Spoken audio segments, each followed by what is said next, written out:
There we go. I believe we are live. We didn't think we were going to get live on time, but we snuck it in. I have my Malort, EJ. Are you ready for I round am two? I am aware. I am in no way ready. And I was only tangentially responsible for the last one. And that was basically checking on proof of life the morning after. And I don't know, that was stressful enough. So I'll tell uh you what. let If Tyson Bagent scores 40 points tonight, I just give up on the season. I'm going to retire. Like I'm done. I'm done at that point. Oh man. Somebody said, is it Malort o'clock yet? And I was like, well, it is now. And Barry with the comment of the night so far, the Malort will continue until morale improves or the Malort's gone. But yes, Barry nailed it. Well, if you hadn't noticed, I set it for doing shots of Malort every time these teams do something embarrassing because I really did not have confidence in points. So What? Like, there's I going felt to be like a that was lot the of only way. embarrassing. There's a lot of embarrassing crap these teams are going to do. That seems deadly. That seems terrible. The real question is which team's going to do the most embarrassing thing? Yes, that is indeed the most pressing question of the evening. This is has been termed by many the Super Bowl of draft position. Some look at it as Bears can't lose because if they beat the Panthers, then that helps improve, quote unquote, their draft stock because, of course, they own the Panthers' first round pick. They traded them that for Bryce Young and among other things. And the other way is, hey, if the Bears continue to lose, makes their other draft pick better. But I did see a mock draft this week where Chicago is predicted to end up at the end of the season with the fourth and sixth pick, and that would be disastrous. Like That's that worst would be case scenario. it is, but it would also be absolutely terrible because they'd be out of the running for certainly the top two quarterbacks, and you might be bidding for the third, which is really not a position you want to be in. So yeah, it is. I think it's an interesting game. I know a lot of people have been bagging on it as just the all-time awful Thursday night matchup, but good young players on both sides. Is it going to be great football? No, let's be clear. It's not necessarily going to be great football, but there are interesting things to watch throughout the game, as there always are, and we will try and bring you insight to some of those as we always do, along with shenanigans. It was said in chat by Indie Rock that the Bears literally can't lose this game. I am of the opinion that they actually need to win this game because it's one thing if the Bears are 3-1, like that's fine as long as the Panthers are still a one-win team. If both of these teams are two-win teams, again, there's a race with the Tommy DeVito led Giants here and an Arizona Cardinals team that is like I'm sorry, Kyler Murray is not going to fix an offense that put up 58 yards in 48 plays. That's just not possible. So like they're going to be bad too. So they're in a dead heat here. They need to keep up, and they need to keep up by making Carolina lose. Well, that is a thing that has not been terribly difficult to do this season. So that is one thing that stacks up well in their favor. On the other side, they have not been terribly effective, trying to be as nice as possible at enforcing their will on any opposing teams. So, could be a stumbling block. We talk often about, movable force and even more movable objects. And that's kind of what we're looking at on a Thursday night matchup between these two. Riley Black, first super chat of the night. Casual reminder that to this day, no one has really been far even has decided to use even go want to look more like. What the fuck? That's word salad from Riley. Either Riley has been pre-funking for this game for several hours, or Yeah, somebody else has Google been drinking Malort. Google Translate messed up. One of the two. I'm not sure which. I did want to show the underdog entry, by the way, for those that are here early and are, for some reason, heavily invested in the production that's going to be happening in this game. So we got Adam Thielen higher than 68.5 receiving. That was an old Edward John Snyder special there. We got Bryce Young higher than 218.5 passing yards, because Lord knows I hate rooting for unders in games like this. We got Tyson Bagent higher than 188.5. That one I'm not really confident in, but I'm hoping for a DJ Moore screen. Speaking of DJ Moore, higher than 4.5 receptions. And then Deontay Foreman higher than 62.5 rushing. EJ, how you feeling? I hate a lot of this slip, let's be honest. Or this roster, Pick'em's roster that we put together for Underdog, it is a difficult game to call because, look, DJ Moore, honestly, on almost any other team in the league, over 4.5 receptions, he's your alpha wide receiver. Like, that would be a no-brainer. Like, you'd be like, yeah, absolutely, I take this line. The Bears, for some reason, refuse to throw it to their best player, like, very often. I laughed at you when you put that on the slip. I was like, what do you mean, one catch a quarter? What? In this economy? They just don't do it very often. They should be throwing him at least 2 balls a quarter. He has proved that he will make production out of throws that he should not have them on. He is that kind of player. You should be leveraging those opportunities. It's not quite the Randy rules in terms of, we got to get 8 to 10 throws to Randy Moss every game, but half of that, yeah, at least it should be 4, 5, 6 completions per game to DJ Moore, because your team's going to be better off if that happens, but the Bears don't do it all that often. What I'm hoping for is primetime Bears that just don't make sense, because they never make sense. Oh, that would be lovely. And as always, if you believe in the power of the curse, you can just basically take all the marks we put up there and flip them. And you probably have a decent shot tonight. Like tonight as well as any night. The one that I feel best about is probably Foreman. Which pisses me off because of injuries in all my fantasy leagues. I've had to start Roshan like every single week, and I know that he's not going to get the bulk of the work, but I do feel pretty good about Foreman tonight. Yeah, Foreman is probably the most positive I am on that slip. He's RB1 tonight. Khalil Herbert not activated off IR. Roshan's been working his way back into the rotation, but again, slowly. They've been giving him pretty limited opportunities, 5, maybe 6 touches a game. Which is certainly not, lead back territory. Chicago offense, which has been running the ball fairly well. And Foreman has looked good in relief duty, which is really not a surprise to either one of us. He looked very good on, the opponent's team last year, with, Steve Wilkes committing to the run in the second half as the interim head coach and saying, hey, we're going to pound the rock. He looked tremendous. So when the Bears picked him up, I thought that's a really good replacement, both dollars wise, value wise, and production wise, for having David Montgomery move on in free agency. So neither one of us are really surprised that Deontay Foreman, now that he's been given opportunities, is looking great. So that number I like of our roster, probably best of all. The other ones are all like, I wish that was the case, or that should be reality, but is it going to be? Probably not, just because Carolina and Chicago. I'm going to drop the link in chat one more time for folks that want to tail that. In the meantime, we had a couple questions to get to. Sean Tron for $5. Brett's going to reverse Pavlov himself into hating the Bears. How's the BDGE league going for you, Brett? Love you guys. Actually, that's a good question. Let's see. For BDGE league, where I did take Roshan, my team name is The Motion of the Roshan. Oh, perfect. I love it.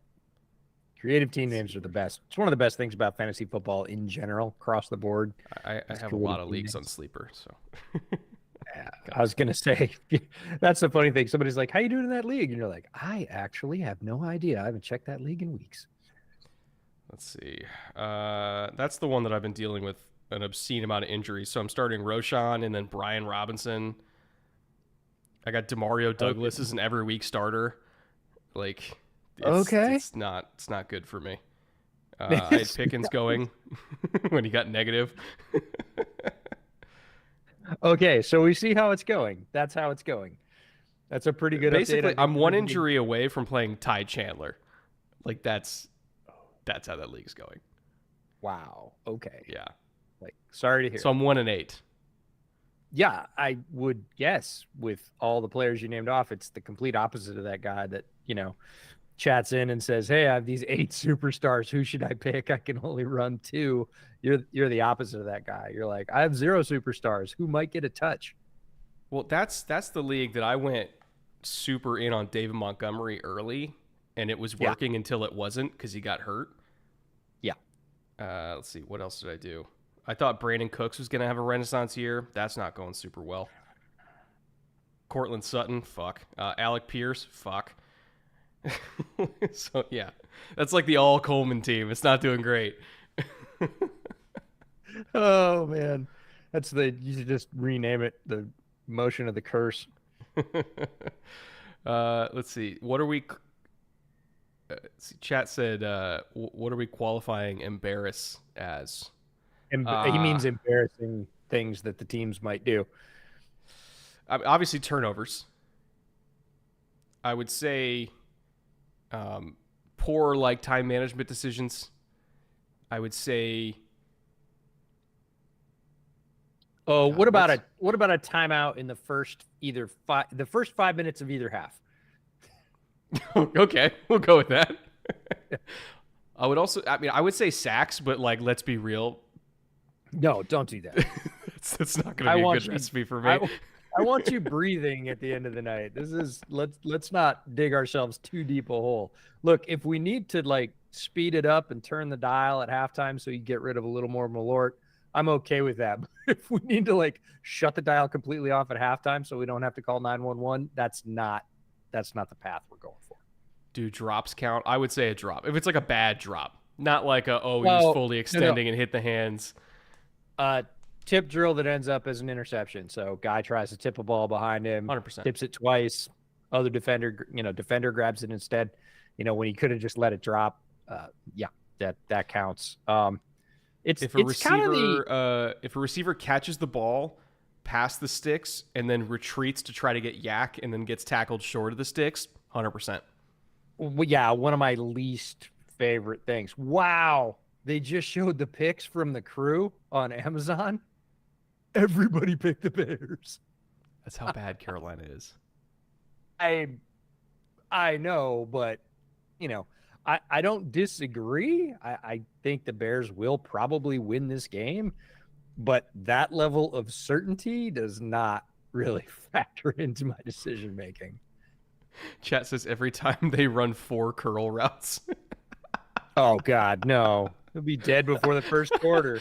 They just want me to die. I don't want you to die. That's terrible. Exceedingly stupid penalties. Yes, absolutely. If somebody, takes their helmet off on the field and yells at the ref, super dumb stuff. Sure. Somebody mentioned ISO shots of exasperated coaches. Oh God, no. That's a decent one. Dude, you'd be dead in an instant. These two are exasperated coming out of the tunnel. The season has kind of changed my opinion a little bit on Frank Reich. I'm not going to lie. For a long time, I was very pro Frank Reich, and I'm questioning that. I feel bad for Frank Reich a little bit, not because he's not making a ton of money and he's not at the top of his profession. I'm not talking about he wanted CJ Stroud. He 100% wanted CJ Stroud. And I know very much the position he's in because this is the John Fox moment. John Fox did not want Trubisky. And, Pace did not tell Fox he was picking Trubisky. He just picked him. Yeah. And so Fox's entire... Yeah, 100%. So I understand this whole thing. And coaching staffs that have that happen to them don't do well. Nagy's staff did terribly with Fields. I don't believe that they were probably all in on Justin Fields. They liked him, but when it got time to play him, they did not have the offense ready for him. Fox, kept the gloves on Trubisky even for the first half of his rookie season in historic fashion. He let him do very, very little. He just didn't trust him at all.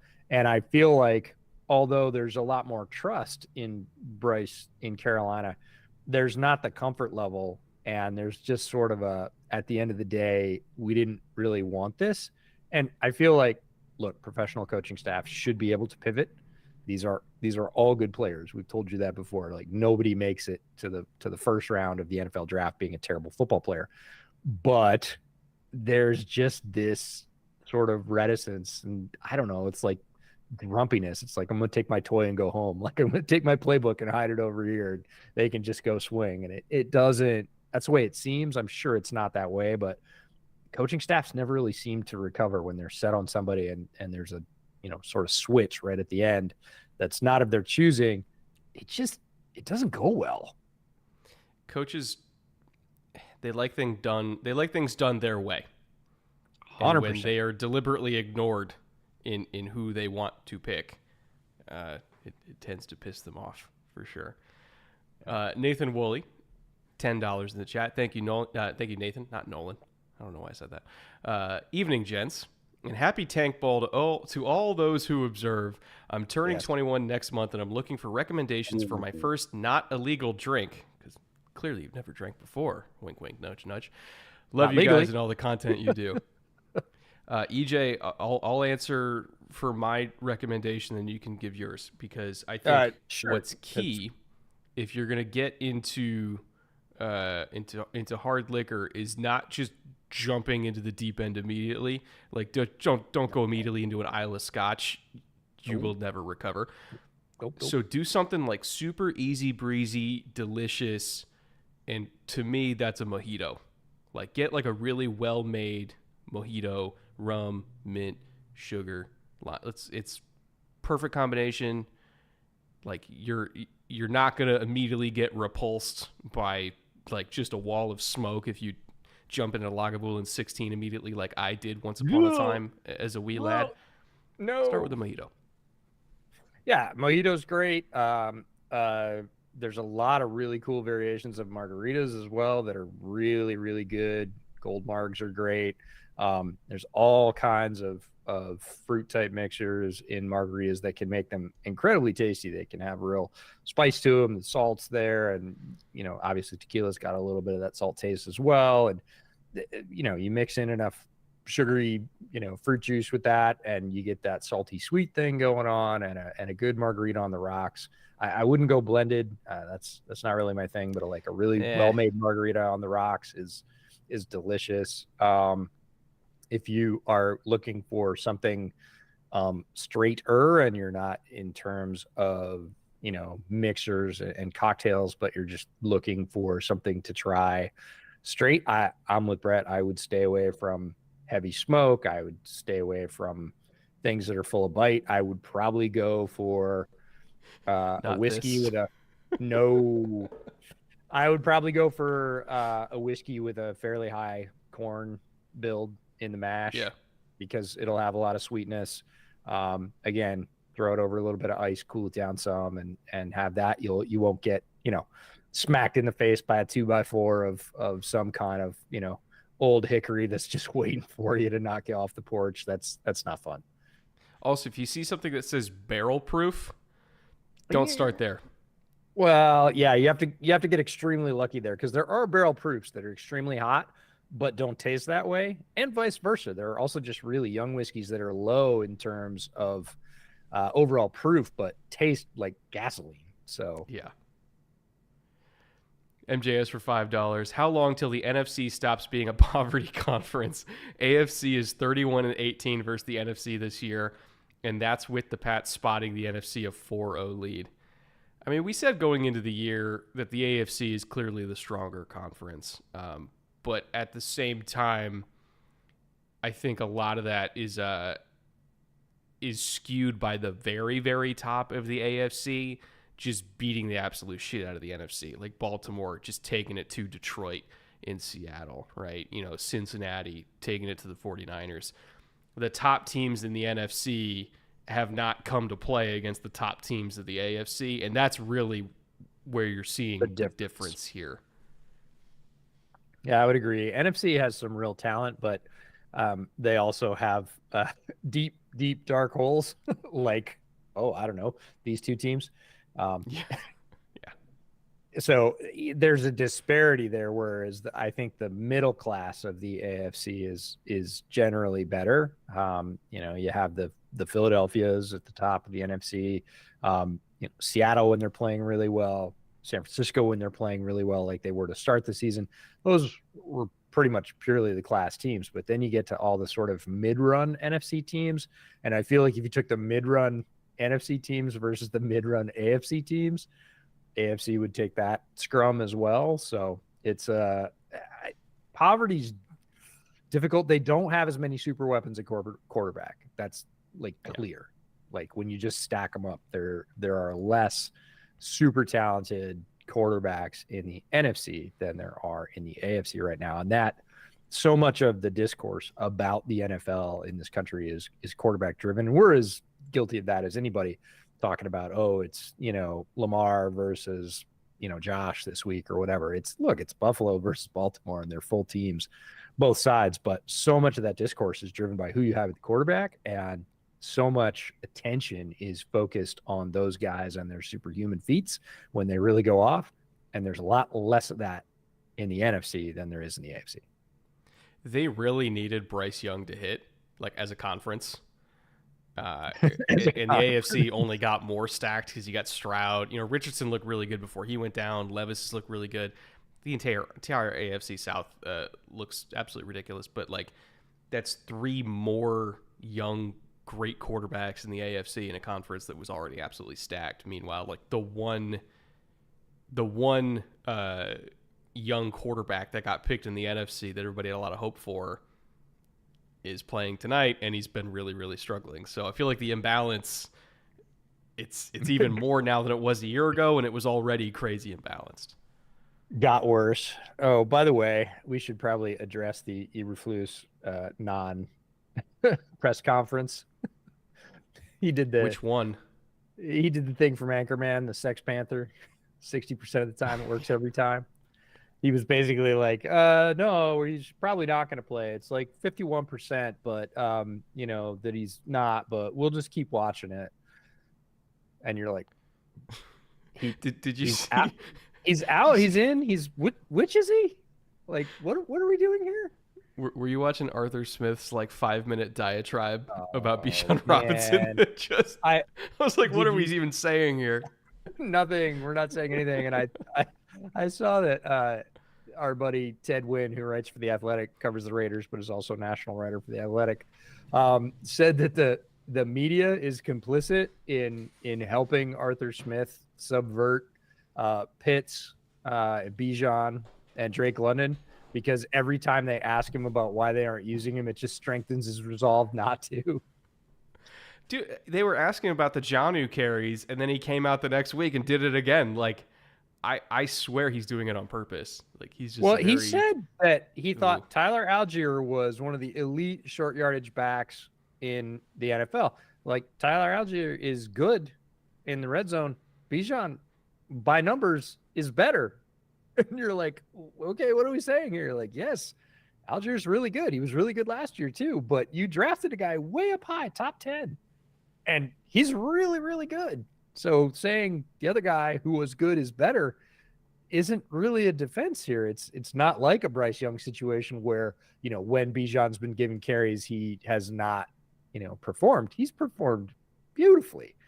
Yeah. So again, the whole thing is why you have, honestly, what could be on most other teams in the league, certainly in the conference, considered like top level weapons that you've invested in with high draft picks, Pitts, London, and Bijan.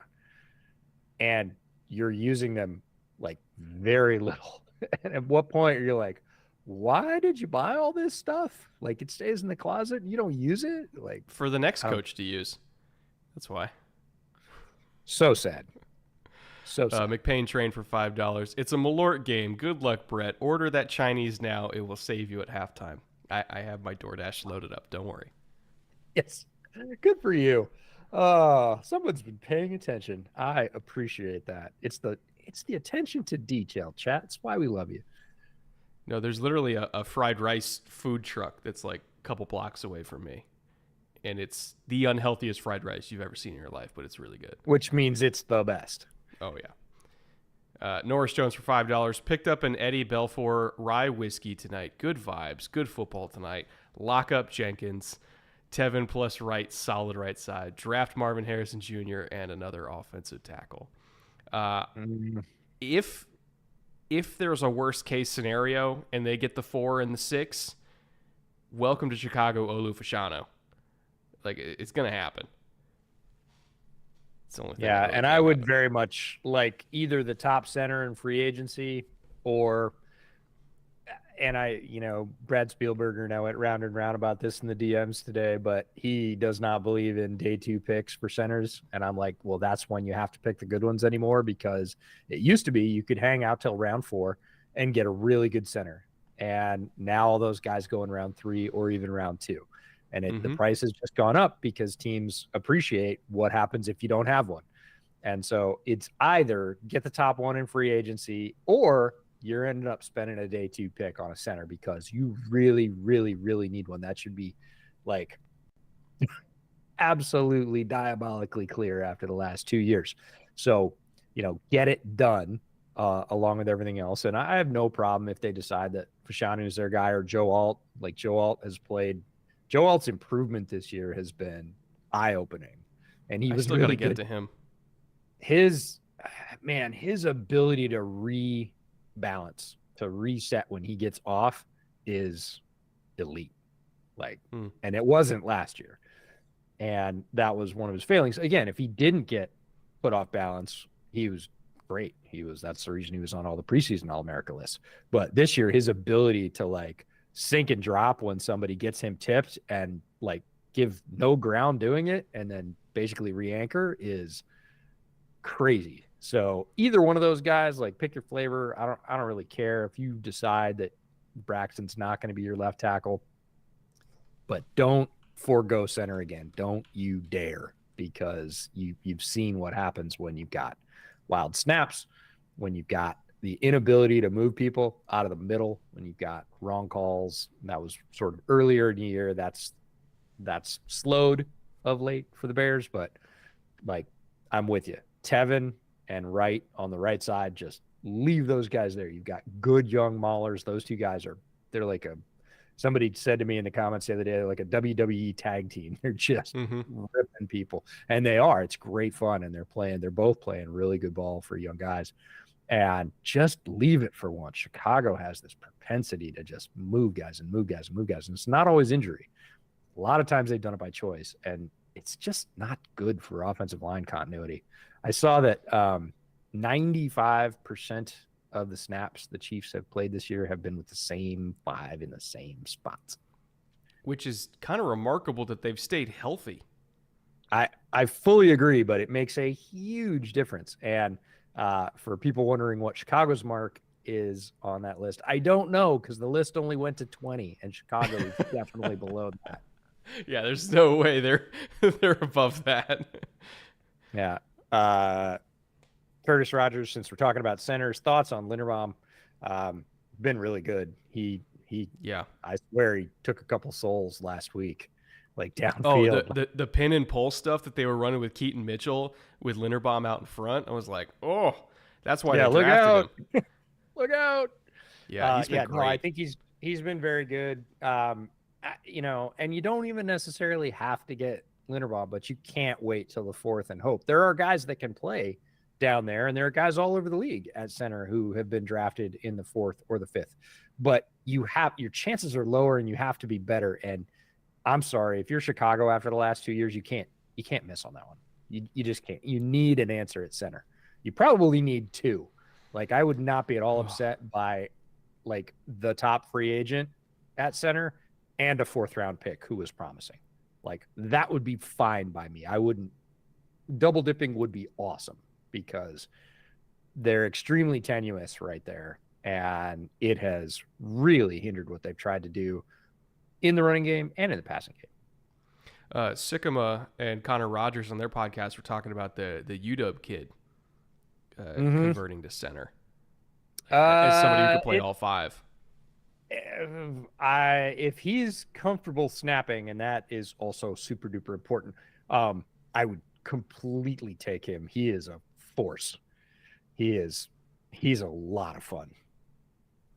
The double doink for $5. If there's a double doink, I'll super chat $50.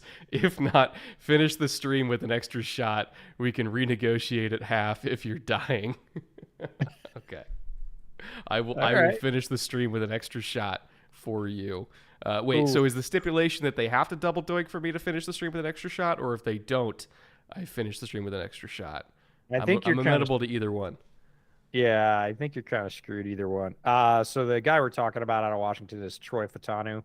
Yeah. Um, he is he's he's a lot of fun. I like him. I would love him at guard.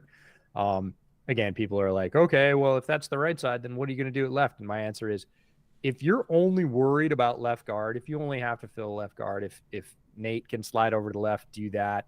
If because he's signed for either 1 or 2 more years, I can't remember. If he is not comfortable sliding to left, I still don't want to move Tevin. Somebody asked me that. Well, can you slide Tevin back to like? Don't do that. I know everybody says best five, but like you have two guys that are young in spots and they're playing really well together, and there is something to that. There is a real synergy between guys on sides. It's a team within a team. Within a team, if you want to cut the line in half and say, the left side and the right side work really well together. And when you have a side that is working, similar age, similar play style, they're both really effective. Like, don't screw it up. Make the other guy move. Like, you already have a question mark at the other side. Don't make two question marks. So, again, get a center and get a tackle. And then, look, you can patch a guard hole a lot of different ways. You probably have a guy on the team right now that could play really well if that was your starting four, like Fashanu or Alt, whoever you're picking up at center, Tevin, and right. Whoever you plug in at left guard is going to have a lot of help. Like, they're going to be okay. Whereas right now, nobody has any help, and they all look like they're struggling at one point or another. They've gotten better in the last 3 weeks, but they're not good by any stretch. They're better on the right side because of Tevin and Wright. Oh, we're going to get a return. All right. Fade for $20. I just want to say I love you. He's here from Soldier Field. He's got the stream open while watching the game live. He says, chatting live from Soldier Field. Thank you for the tips earlier. Lou Malnati's was legit, and the south entrance was the right choice. Keep pounding. Well, happy you're still here, Fade. Welcome. That is fantastic, bud. I hope you have a great time at the game. Also, Lou Malnati's is incredible. Yeah, Malnati's is, people say, deep dish is Chicago pizza. Generally, it's not. When people in Chicago, I mean, they do eat deep dish, but it's more like a celebratory thing. They don't just eat deep dish all the time. See, there we go. Hey, screen to DJ Moore. Let's go. I just let's get DJ Moore started. We were just talking about the right-hand side. Like, get those guys going. It's just as good as a run play in terms of turning those two guys loose to run people over. Like, that is a smart call. Might be like, oh, they started with the screen. But yes, they threw it to Moore and they threw it to the right side. Both pluses to start the game off. So let's look at it. We only need him to get 4 more catches the entire day. Don't. You had to, didn't you? Wow. All right. 1st and 10. Oh, gosh. Oh, no. We don't want that. That was... Getsy, cross that one off the script and don't run that again. Like, just don't. So ever. Faking an end around off another run fake to throw a spot route. Well, you're getting back. It was like the third read, but still, like, don't. Because by the time he threw the spot route, like, coverage was already closing. He took a hit, didn't even catch it. Like, just get rid of that one. So we should say Brian Burns out with a concussion tonight, so we're not going to get to see him, but we are going to get to see Frankie Luvu, one of my favorite players in the entire league, who has been playing very good football for the last couple of years. Yeah, one of my favorite linebackers in the league. Plays with a ton of aggression, really skilled, has improved every year, and is just a force. One of the linebackers a lot of people don't talk about, who is really, really good. All right, so what do we got here for 3rd and 8? 2 by 2. Quarters presentation. Are they going to let him rip that from the far hash? Oh, no. Bad, bad, bad. I'll Like give that a half shot. there's That's TWP half right there. embarrassing. Yeah, that's TWP. Turnover worthy play number 1. He does not Oh, see the sinking Tyson. defender. Yeah, he's staring at it, staring at it, staring at it, cuts it loose. He's got underneath and over the top. Like, why is he throwing that? He throws a It's bit of a duck. literally cover 2 and they're trapping the Yeah. flat. He tried to throw through 2 guys. Like that was a terrible choice. It was not a pick, but boy is he lucky it wasn't a pick. Either one of those guys. They never First ran guy, cover 2 against Shepard? You've never seen that before? They have, but this is the thing with Bajent is Bajent will look very, and I hate this word, composed, poised, but he throws pretty short. Oh, there it is. The Malort face. It's only a half. It's not as bad, but it's still it doesn't look coats. great. Yeah, it coats. It's like it's viscous. I know it was like you said, it was medicine in the depression. So, but this is the thing with Bajent is he will a couple of times a half at least sort of just shut his brain off and throw balls where he should not, just pure should not throw them. Oh, smart. Backing it with water. You've learned. We got to pace ourselves All right. here. Let's go. On the other side, in terms of great linebacker play, I'm all about Jack Sanborn. I was glad when the Bears signed both the free agent linebackers and didn't just say, oh, we got Jack Sanborn. We don't need to sign anybody. I don't know that they needed to go as high dollar as they did. Really like the Edmonds addition. And TJ Edwards, great player, great story, coming home to play in Chicago again. But I was glad they didn't stand pat. But, man, Sanborn's been starting for the past 2 weeks, and he's played really good football. He played great football at the end of last year. He was the only defender playing good football at the very end of last year. All right, let's go. The Bears got pressure. Did you see that?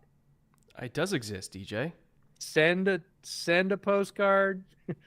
Not going to see it again. Take a photo. No, that's why they went out and got Montez Sweat. Is you got to see some of that, and Chicago's seen very little of that for most of the year. And a guy like Montez Sweat is going to generate it all by his lonesome.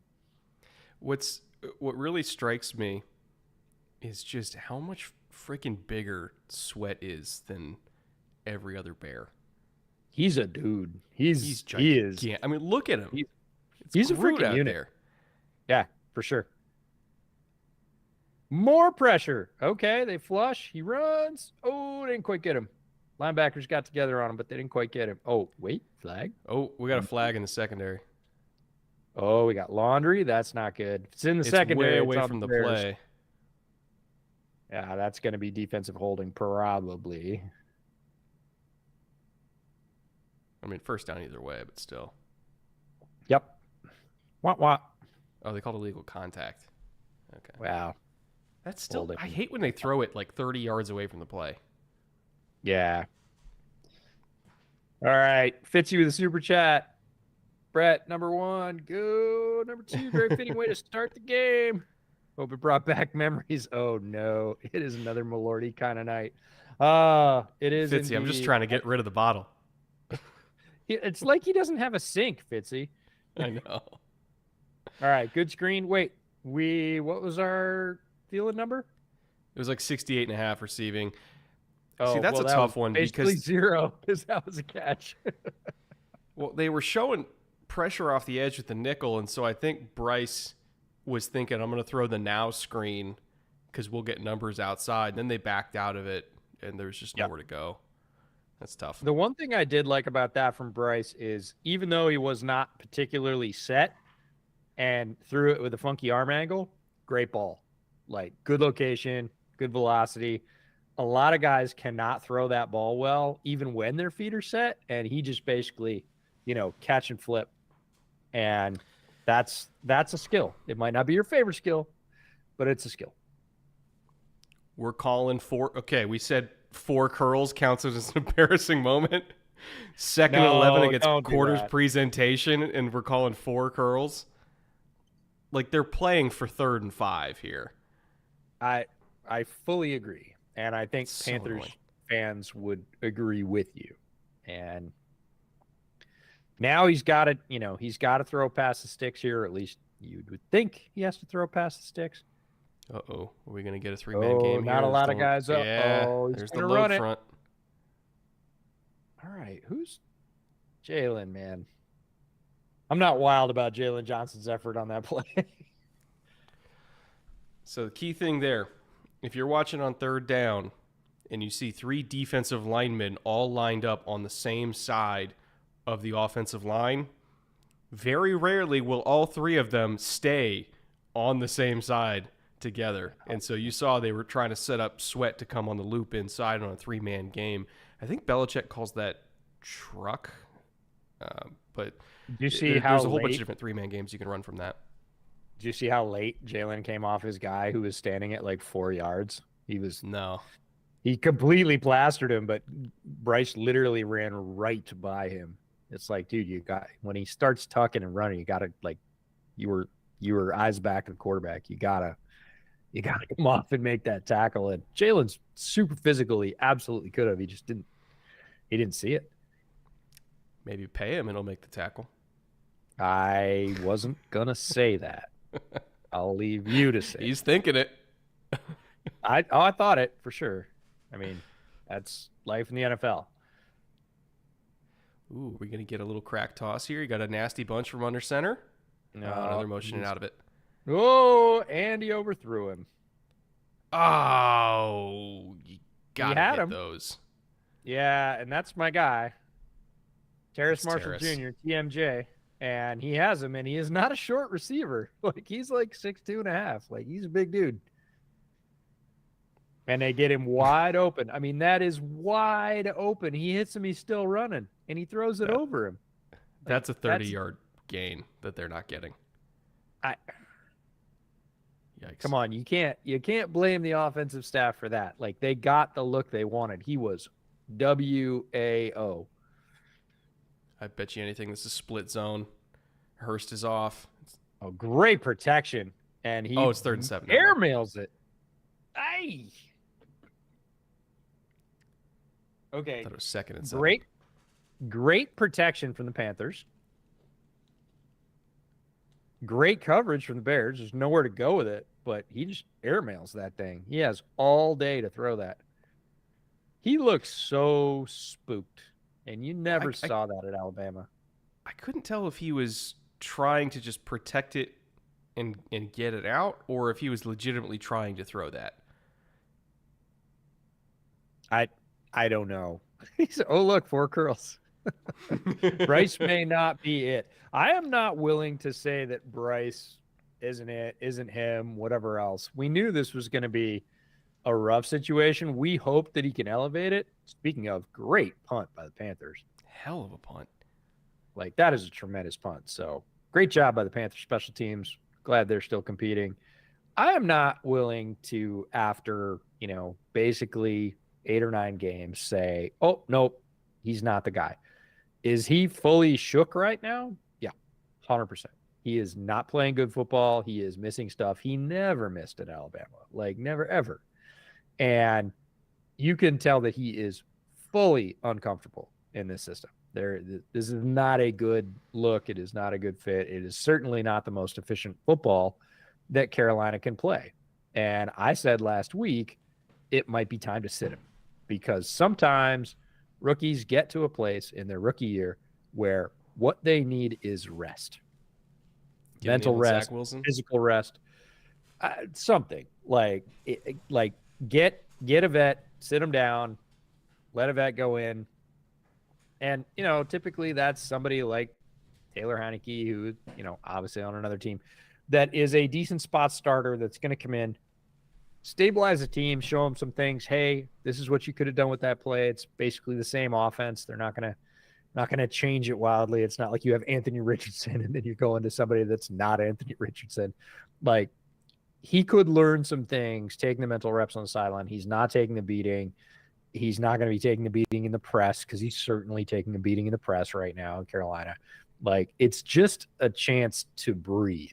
And he looks like he needs a chance to breathe. I am not at all ready to pass judgment and say he's not or he's never going to be. I think that's way out of line. It's super early. He does not look like it right now. I'll give you that. Absolutely. But he has looked like it before.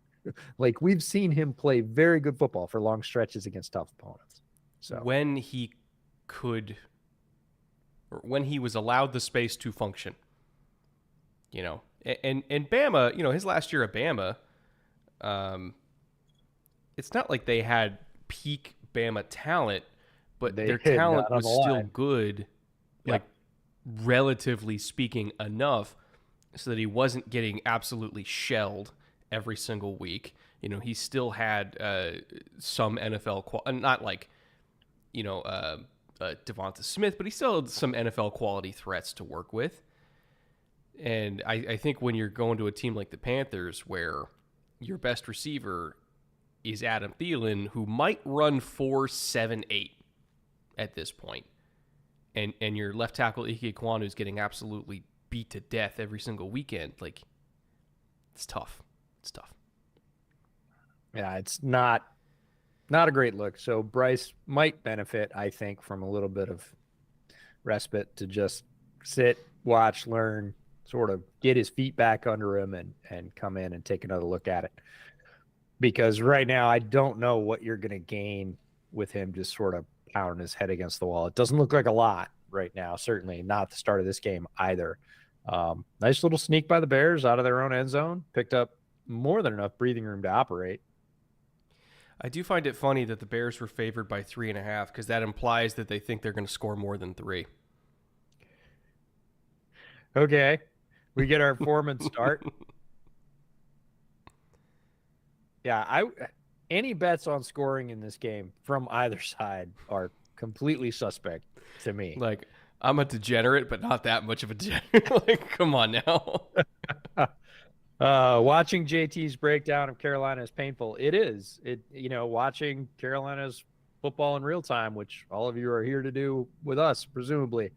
We will try and keep you entertained, but occasionally you might glance over and see the football if you don't hide your eyes. So sorry. Trigger warning. It's not good.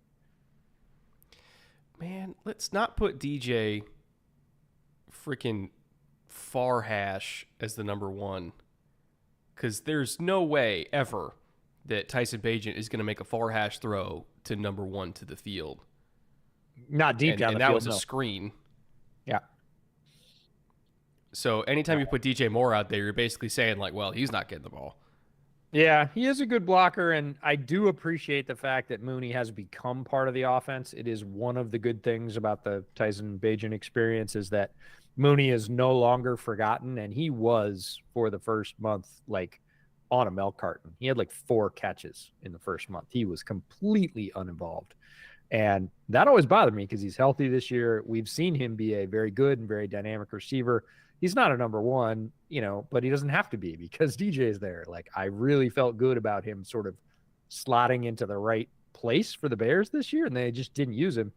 Since Bagent's come on as a quarterback, he's gotten a steady diet of catches, not a ton, but a steady diet every week, and he's produced. We see that dynamism. We see that speed, the breakaway ability.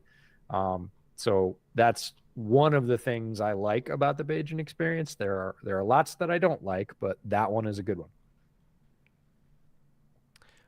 Oscar for $5 said, could the best CFL team beat the Panthers? Yes. Probably, yeah. Which rule set, but yes. If we're playing Toronto, yeah, maybe. Yeah, no, I mean if you're playing CFL rules, 100% they could. If you're playing NFL rules, the only problem is NFL lines, both offensive and defensive, are so much bigger and stronger than CFL lines in general. They prioritize movement ability, so they're a lot lighter. They tend to be a lot lighter, sometimes longer, taller, thinner type guys on both lines. And when you go up against a guy that's, 325 and, also runs sub 540 and has 34-inch or 35-inch arms, it's tough to get by those guys. So that would be a challenge. But with CFL rules, I would say they could. Ooh, all right. They whiffed twice. Look out. Punter to beat. I pre-poured the shot, by the way. Wow. I knew that something fucking dumb was about to happen. Thanks, Dude, Bears. Yeah, ouch. This is terrible. Is that Smith Marset? Yep. Is this the Bears revenge game? Because Emir Smith Marset was a Bear for a while. Flag. Uh-oh. Tell me the flag is for celebration or something after. I want that to stand. I know it's against the Bears, but I still want it to stand. You got to tackle, man. That's Well, the I poison's don't care. flowing through me regardless if it stands. Yeah. Oh, Yeah, you can't unflag the Malort, can you? Oh, who was that? 55? Oh, that's Dylan Cole. Yeah, Dylan got burned. He was leaning hard to the right. And Smith Marset, who is real quick, has been since college. Oh, they don't even want to show the beginning of it because it was ugly. Not wild about Gill's effort there either. Like, Guillotine's got to get that guy. Oh, boy. oh, Bears. So, yeah, guess the rest of the Smoky Coke's going down the hatch. Shane Ernie for $2. Thoughts on Najee? Feel like he's way overhated. I think you're probably right. I think there's nuance. Yes, Najee's overhated. Also, Warren is better. Is that fair? Oh, completely fair. And I think overhated is true. I don't know that he's not just being used in the best possible way. And I really do think the best possible way for him is like a completely dynamic RB2 because he can block. He's fine. And he's better than fine in the passing game. I actually think he's maybe even a better receiver than a pure runner. And he's a good running back. He is a good running back. But the problem was he's the Tyler Algier to Bijan. Yeah. And yeah, I think that's completely fair. I think Algier might be even slightly more talented, but Najee and he are really close. And that's a good quality NFL player. That is a very solid player that you need on your team. Running back is a high wear position. You got to have at least two of them. I mean, the Bears are starting, RB3 at this point, which could very well be RB4. It happens. And so saying he's an RB2 is not any kind of backhanded compliment. It's that he's not the most dynamic back on his own team. And he would be really well suited as a very good number 2 where there's really no drop off. It's just kind of different style and you're not going to get as much explosion out of him as you are, with the lead back in Pittsburgh if they finally make the switch, which we've been advocating for some time. But I think a lot of it comes from draft position too. He was drafted really high. It. Everybody just attaches like, well, he's not all world, so he's terrible. And it's this no nuance discussion of black, white, yes, no, was drafted way up high and is not a super duper star. So it's a failure, done. And I don't subscribe to that. Curtis Rogers for $5. Given the Bears pass rush, Young should have time today. We'll see. I don't know. Maybe it depends on which side they go after. Do we really start to worry if he can't look suitable in this game? He has looked lost. If he can't succeed against the Bears defense, because the Bears defense is really only good at one thing, and that's stopping the run. Pass, you can do whatever you want. If he still can't throw in the Bears defense, even just a little bit, yeah, we got problems. Yeah. And I think it's clear that we have problems. I'm not to the point where I'm saying there are no problems. There are a lot of problems on the field, and I'm advocating for sitting the guy for a few weeks to give him a break. But the NFL is a meritocracy. The Bears' pass defense is terrible. It's like 20, depending on which metric you take, it's like between 24th and 28th. They're bad against the pass. And yeah, they got a little more pass rush, but they still have a lot of injuries in the secondary. And if your point stands, oh, look, if you throw it to DJ Moore, good things happen, even on a stupid rat little screen with no blocking. DJ Moore's average depth of target is like 0 yards. We're in business, DJ. Completely should be that should be a tackle. Nope. Runs over the second guy. Like, DJ Moore is so talented. The idea that you would not have him have at least 6 or 7 touches a game is just beyond me. But if Bryce can't throw against one of the worst pass defenses in the NFL, what are you going to do? Like, who's he going to throw against at that point? We got another couple Foreman yards. That's working out too. Bears making some space in the run game. Foreman's had some lanes. Well, their main thing is they're treating their pass game as an extension of the run game with all the screens, all the quick throws. Like, they're not going to push the ball down the field. They're just not. And so every Bears drive, in order to has to be 11 plus plays. This is what it's going to be all night. Or 11 plus broken tackles on the same play. When you give it to DJ, anything's possible. Yeah, the entire defense gets a shot. And Baja checks it down. Smart play, first down, and Foreman dumps a guy and keeps going. Love it. And you know what? That was actually the correct read. There was nothing on the boundary. Great play.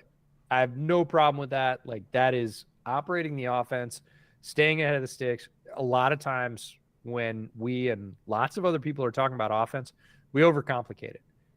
Like, put your players in a position to succeed and then take what the defense gives you.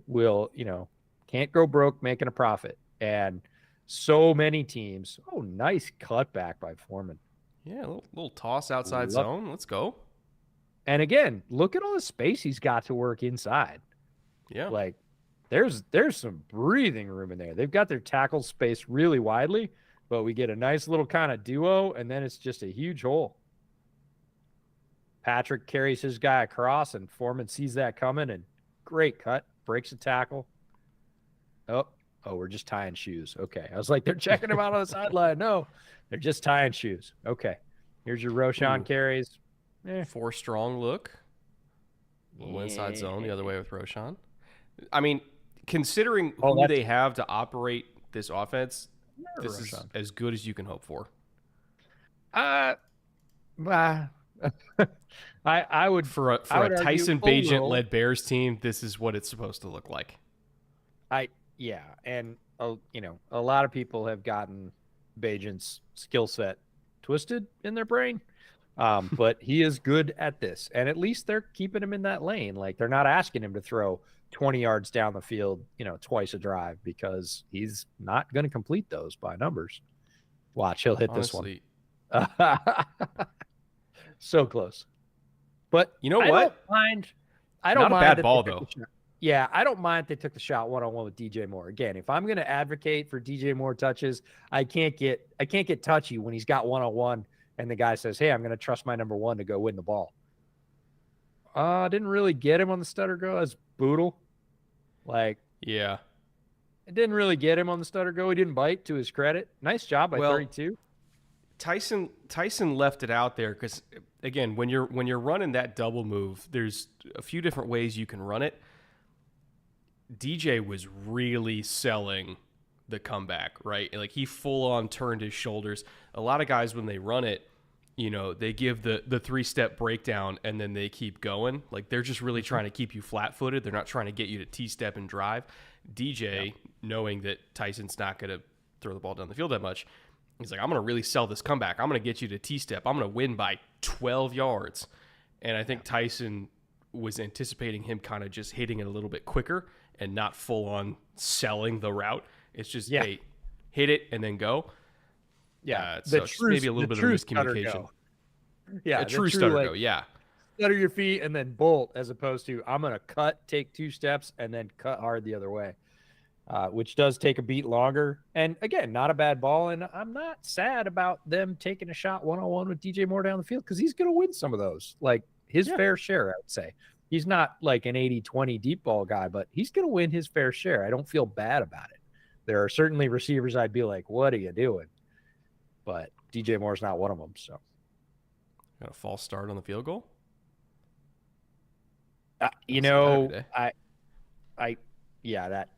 that qualifies. Cody Whitehair. I loved Cody Whitehair's selection when he came on. They moved him all over the place. He struggled in his first tour at center with snapping. Somehow they thought sending him back there this year was a good idea. Guess what? He struggled in his second tour with snapping. And he hasn't been very effective at guard even on the field for 2 years. He's been getting pushed around. So I don't know if he's injured, if I don't know what the deal is. He was dominant as a young player. He was a very, very good player coming out of Kansas State. And he does not look like that anymore. And look, it happens to lots of players, not just running backs. And whatever the thing is, he's not a starting caliber player anymore in the NFL. He's just not. If you watch tape weekly of the Bears, and I have to, when you dig in, there are a lot of plays where Cody Whitehair does not win his matchup. And it's been that way for a while now. This is not a new turn of events. It's not that he never wins. He does, but. Ben Boris for $5. What does the average NFL fan get wrong about the NFL draft? Oh, geez. There's so many answers to this. Yeah, lots. You go first, EJ. I'll think about mine. I mean, this is a grab bag. That, draft trade charts are canon. That whatever the chart says is what you'll pay.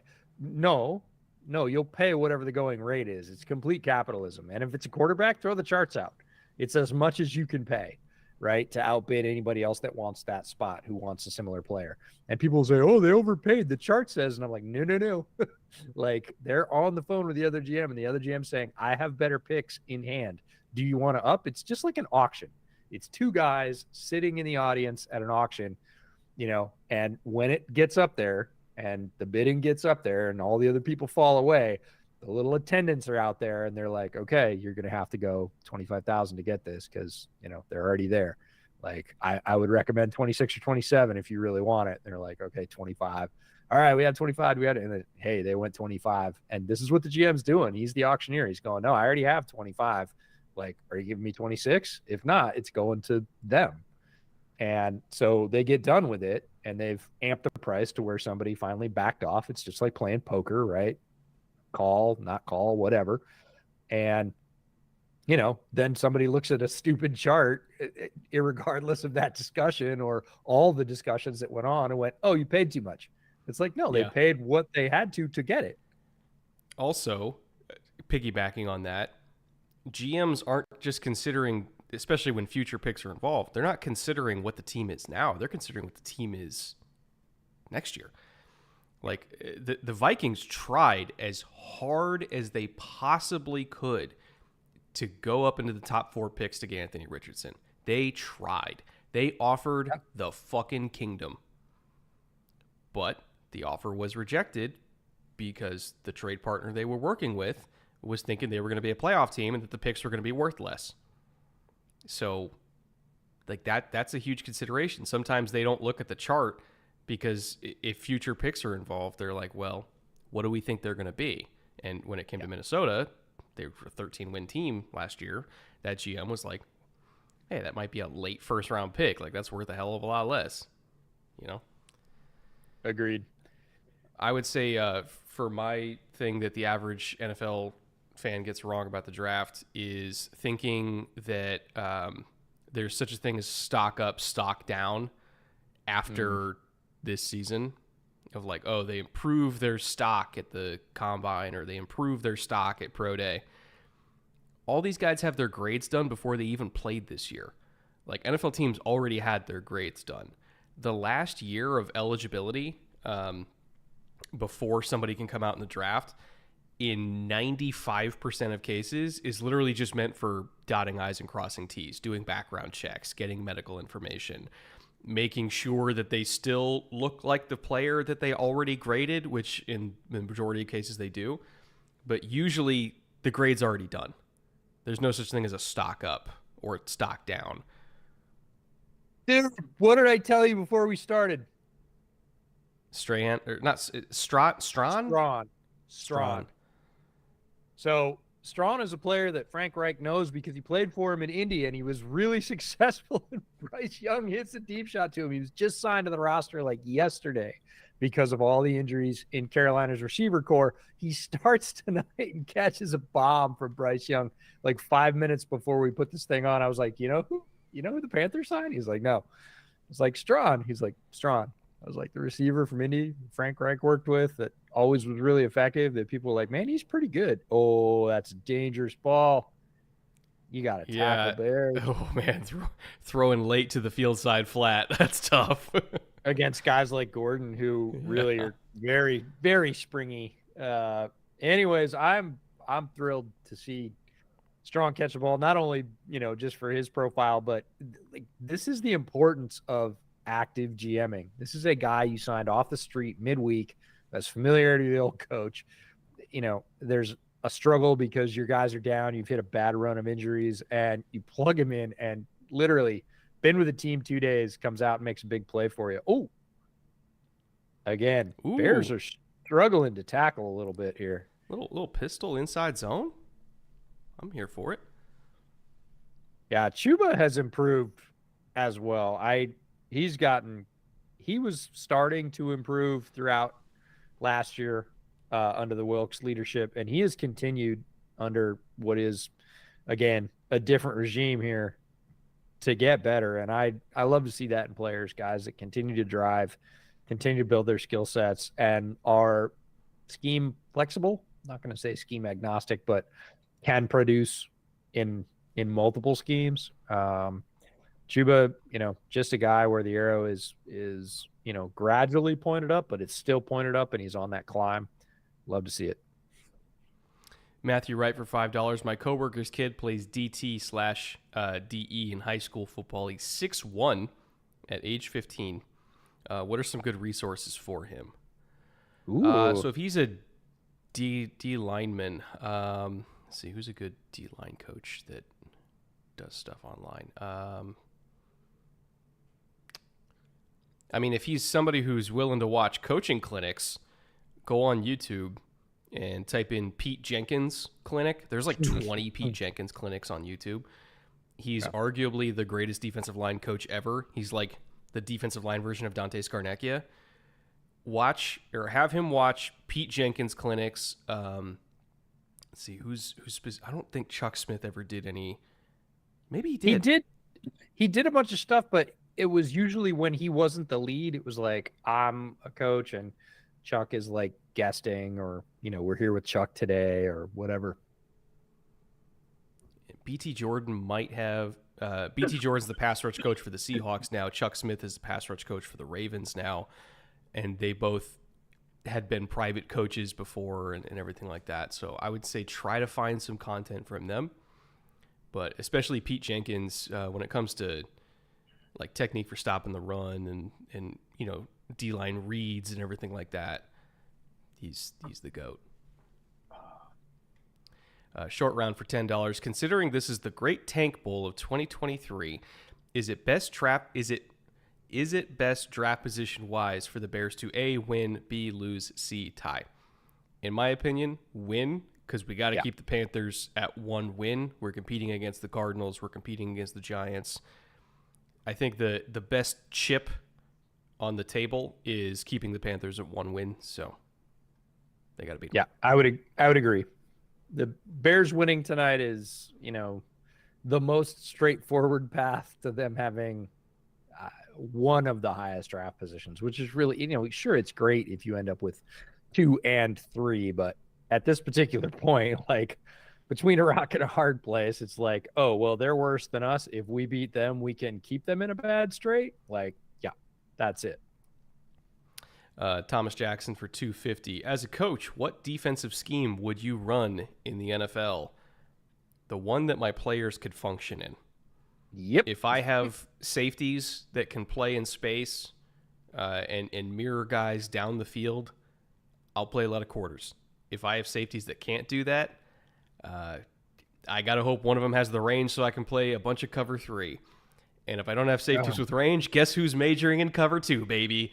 This guy. So it really just depends on what my DBs can do. And then front wise, it just depends on what guys I have there and what their skill sets are.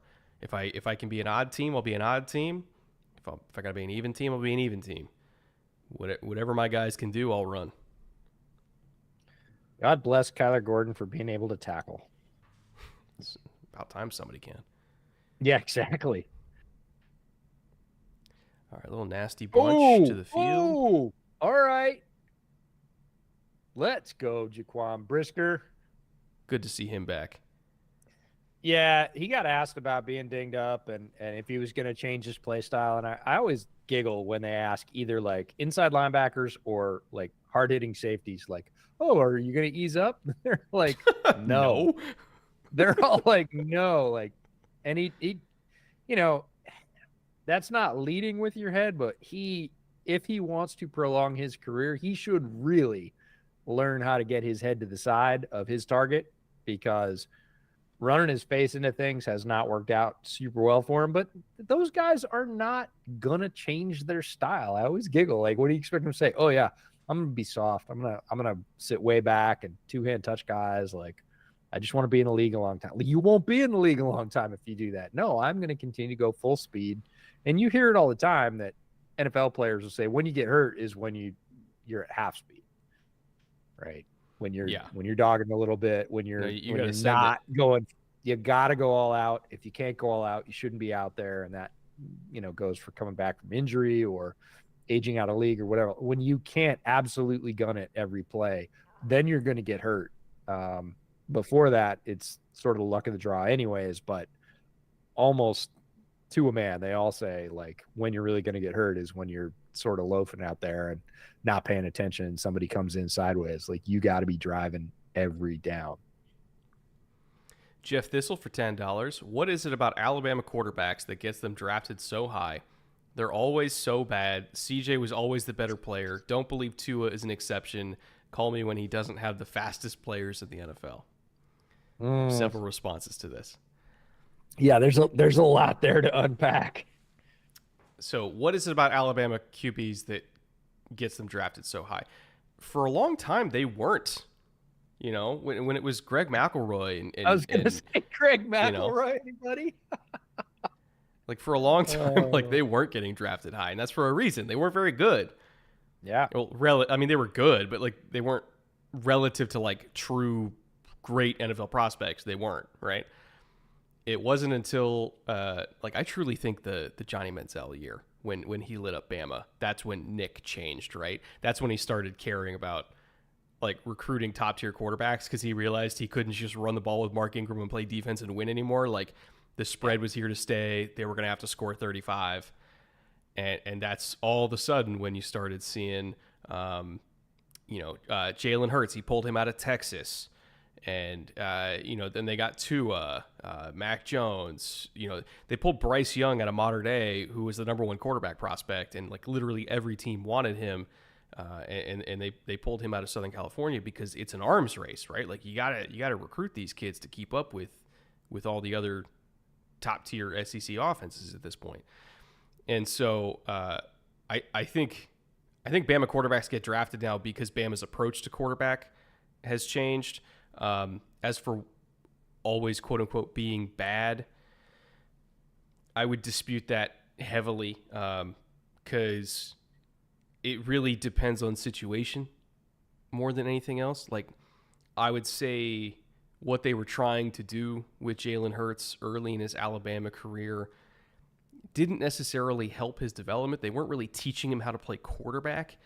It was very much, we're going to lean into his legs because he's one of the most athletic quarterbacks. Even as an 18-year-old, he was one of the most athletic quarterbacks in the entire country and was extremely gifted in space and everything like that. And so they weren't really teaching him to play the position. He didn't really develop as a passer and a processor and everything like that until he got to Oklahoma. So, again, I think Alabama learned from their mistakes in that regard.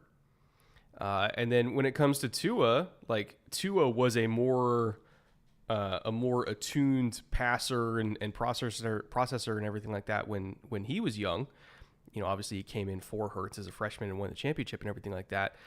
But when he went to the NFL, his own traits were not being maximized. Kind of like how Jalen wasn't being developed, Tua wasn't being maximized once he got to the NFL until Mike McDaniel came along and let him run an offense that really leaned into what Tua does well, which is, spatial awareness and reading the middle of the field and everything like that, and touch and timing, anticipation. So this notion of Alabama quarterbacks are bad.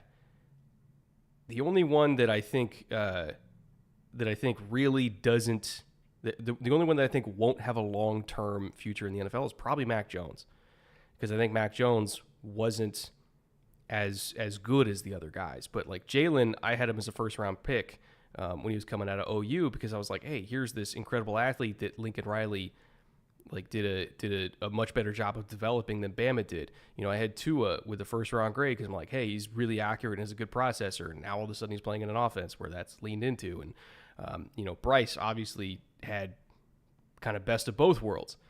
So I just think situation is everything, and I think the narrative about Bama quarterbacks is maybe lacking nuance. Does that make sense, EJ? It does. I followed all of it, and I agree with most all of it, actually. And I always think it's dangerous scouting the helmet. But schools do have trends, and you're right. Alabama had a trend at quarterback, and it changed. Nick changed. He changed his approach, and therefore we saw a different type and tier of quarterback come through Alabama and have different success. Because, look, like Greg's still in the media, Mr. McElroy, he was not a pro quarterback. And that was not hard to see when he was coming out. Still got drafted, largely on pedigree. But if you were just pulling tape of Greg McElroy, like he was a, at best, low second stringer, probably high third stringer. He's a clipboard holder. Like that's what the guy was in the NFL. Doesn't mean he couldn't play football professionally. There's lots of leagues, but in the NFL, he was a low 2 or a high 3, which is basically these days a practice squad player. But that changed at Alabama, and so their fortunes changed. Ooh, look at the set! Look at the set! Love it. Love it. Okay, so we pile on Luke Getsy a lot, and rightfully so. He does some super dumb stuff, but he also does some really cool stuff, and he just did really cool stuff. You want to walk him through this?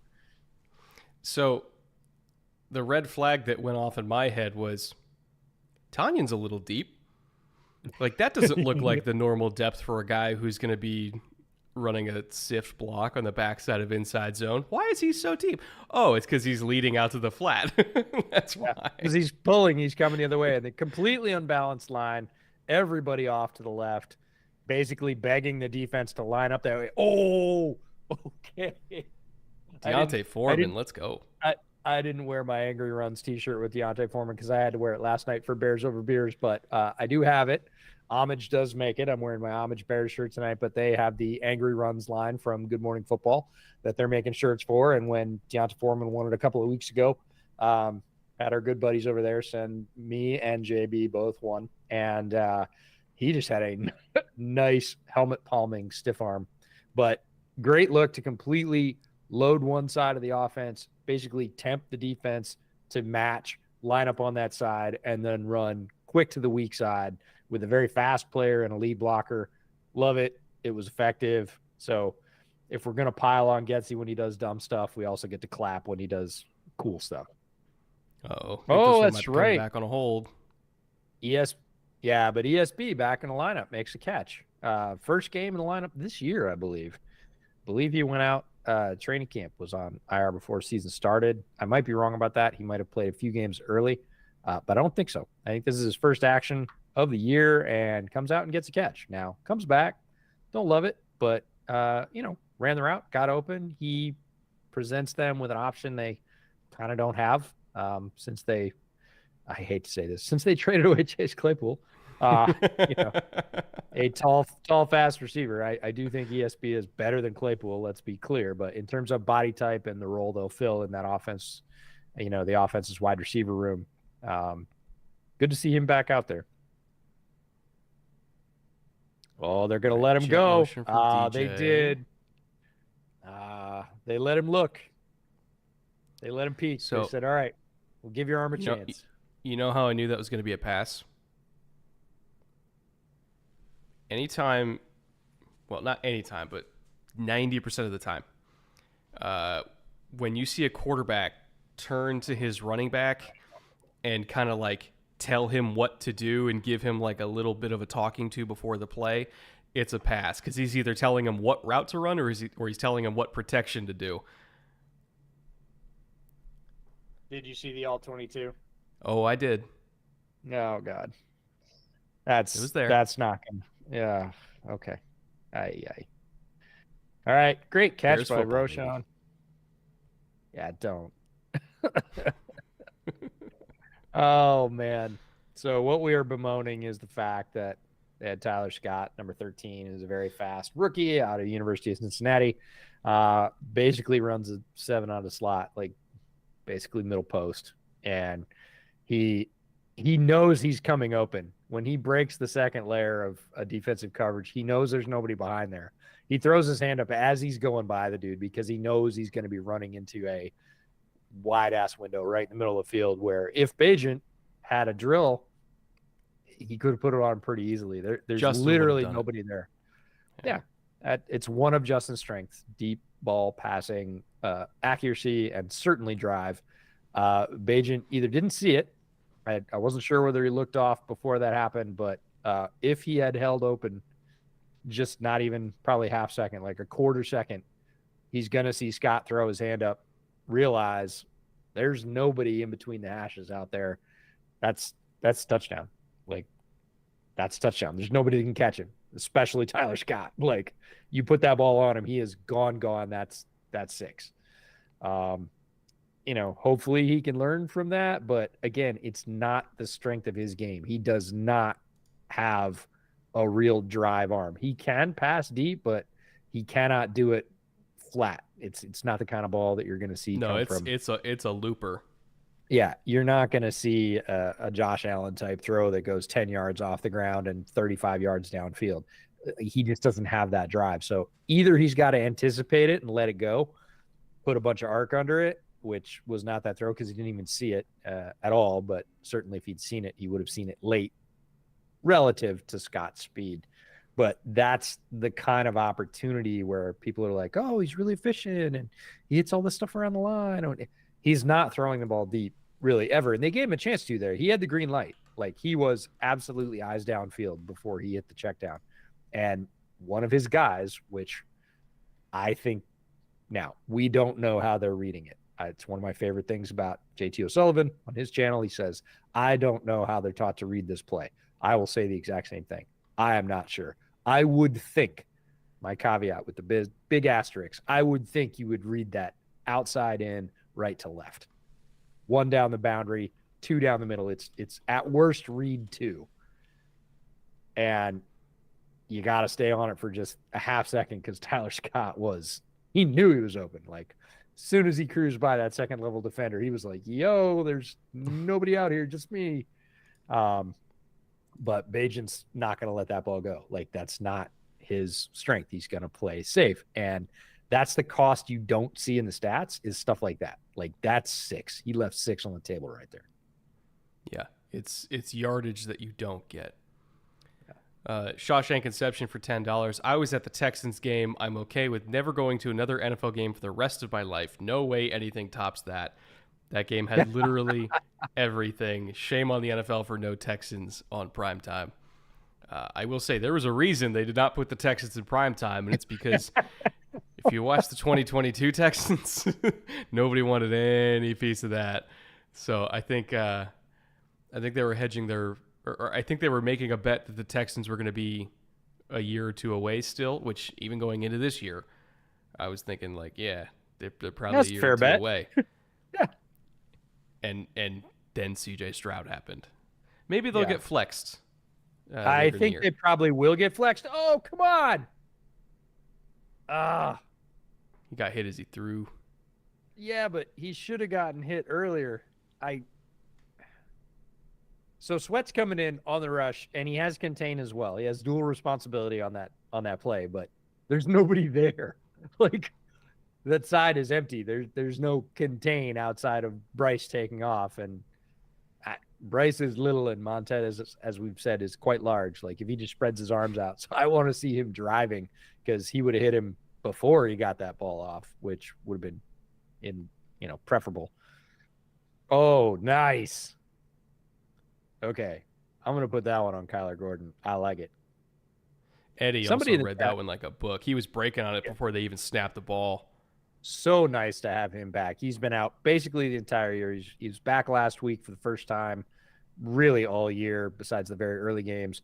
And, the defense is very, very different. Again, we talk about the Bears' offensive line not having their starting combination. I think they're on their 7th starting offensive line combination In in 10 game 10. weeks. Yep. But the secondary is the same way. There have been no games where Brisker, Jackson, Jalen Johnson, all right, let's go. There has been no games where the highly paid secondary, all the guys they drafted, Gordon, Brisker, Apai, have played together. And I'm gonna count that as an embarrassing moment for the Panthers, by the way, because they gave up a sack to the Bears. That's embarrassing. yeah, but it's Billings. Did you see Billings just flat out? Oh my God. Bradley Bozeman, he was not ready. Bradley, you were not ready for Andrew Billings. Put him on his ass. Yeah, to be fair, he was coming back from left to right, but he was not ready for contact, and Billings gave him plenty of contact. What a punt. Oh, come on, Trent. Combined with the lingering coffee in my mouth. Oh, no. No, no, no. Oh, you would think that the coffee would wash it out a little not, bit. Actually, no. I wouldn't make that gamble. It's like it just gave it a boost over the fence. Like that's an alley-oop of terribleness. I don't like that at all. Oh, that sounds awful. Like, I don't want any more Malort than just Malort, and I don't even really want Malort. I don't want it amplified in any way. If anything, I would like it suppressed. It's like when you put like a little bit of espresso powder in a brownie to bring out the flavor. The coffee really brings out the wormwood. No, bad. Bad. But hey, Billings gets his extension, which I am a huge fan of. We actually talked about it the night before it happened on Bears Over Beers. Somebody was like, hey, what would you do if you're the GM? We're like, well, I'd extend Andrew Billings. You got a bunch of money. He's played really good football. Seems like a no-brainer. And the next morning, bam, Andrew Billings extension. So happy to see him get his, basically end a drive. That's an explosive play that ends a drive, essentially. And, Bears back on offense, get decent field position. Not great because they, Panthers got off another good punt. Punting game is fairly lit for Carolina. Max Robinson for $5. I know we joke, but Brett about Brett dying every week, but this title seems like a cry for help. Oh, it was 93. All right. I keep saying Andrew Billings. It was Justin Jones. I messed up their numbers. 93 versus 97. Let's see. Are we going to get another throw to DJ Moore? I could really use it. No, nope. We're getting a Roschon carry. See, what boggles the mind about Deontay Foreman is so many he is clearly not as explosive as Roschon. Like, Roschon has so much juice. And yet Deontay Foreman, I liken him to like the Jason Witten of running backs. He moves at one speed, but somehow it's a speed that just navigates around men that are trying to tackle. Like it's almost like he's magnetic and just or like negatively polarized or whatever word you want to use it, and guys just get repelled from him. It makes no sense how a running back that's running like 4.6 out there is somehow the most untouchable human being on the planet. Well, there is something to be said for running backs with juice using it in the wrong ways. And we say this all the time, that being fast can get you into the bad spots just as quickly as it can get you into the good ones. So there is, especially with the running back position, vision, patience, and guys that run fast can run themselves out of good blocks, run themselves away from good lanes. Roschon's got a little bit of that going in the early going. I don't think he's got bad vision.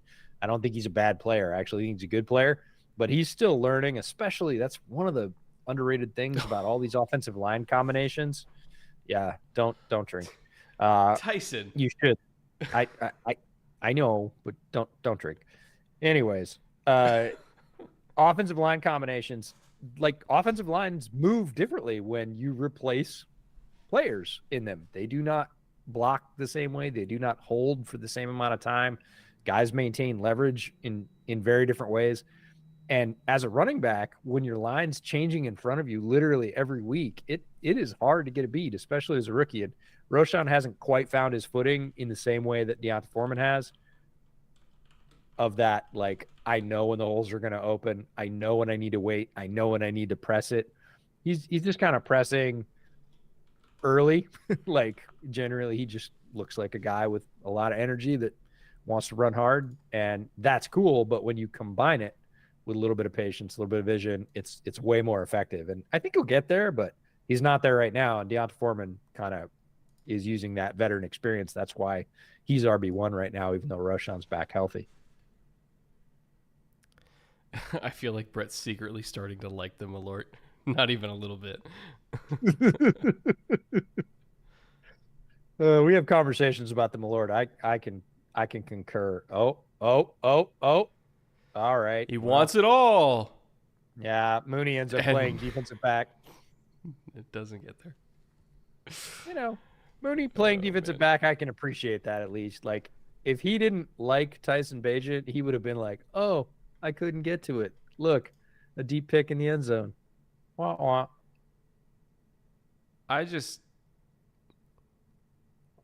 Corners playing top down.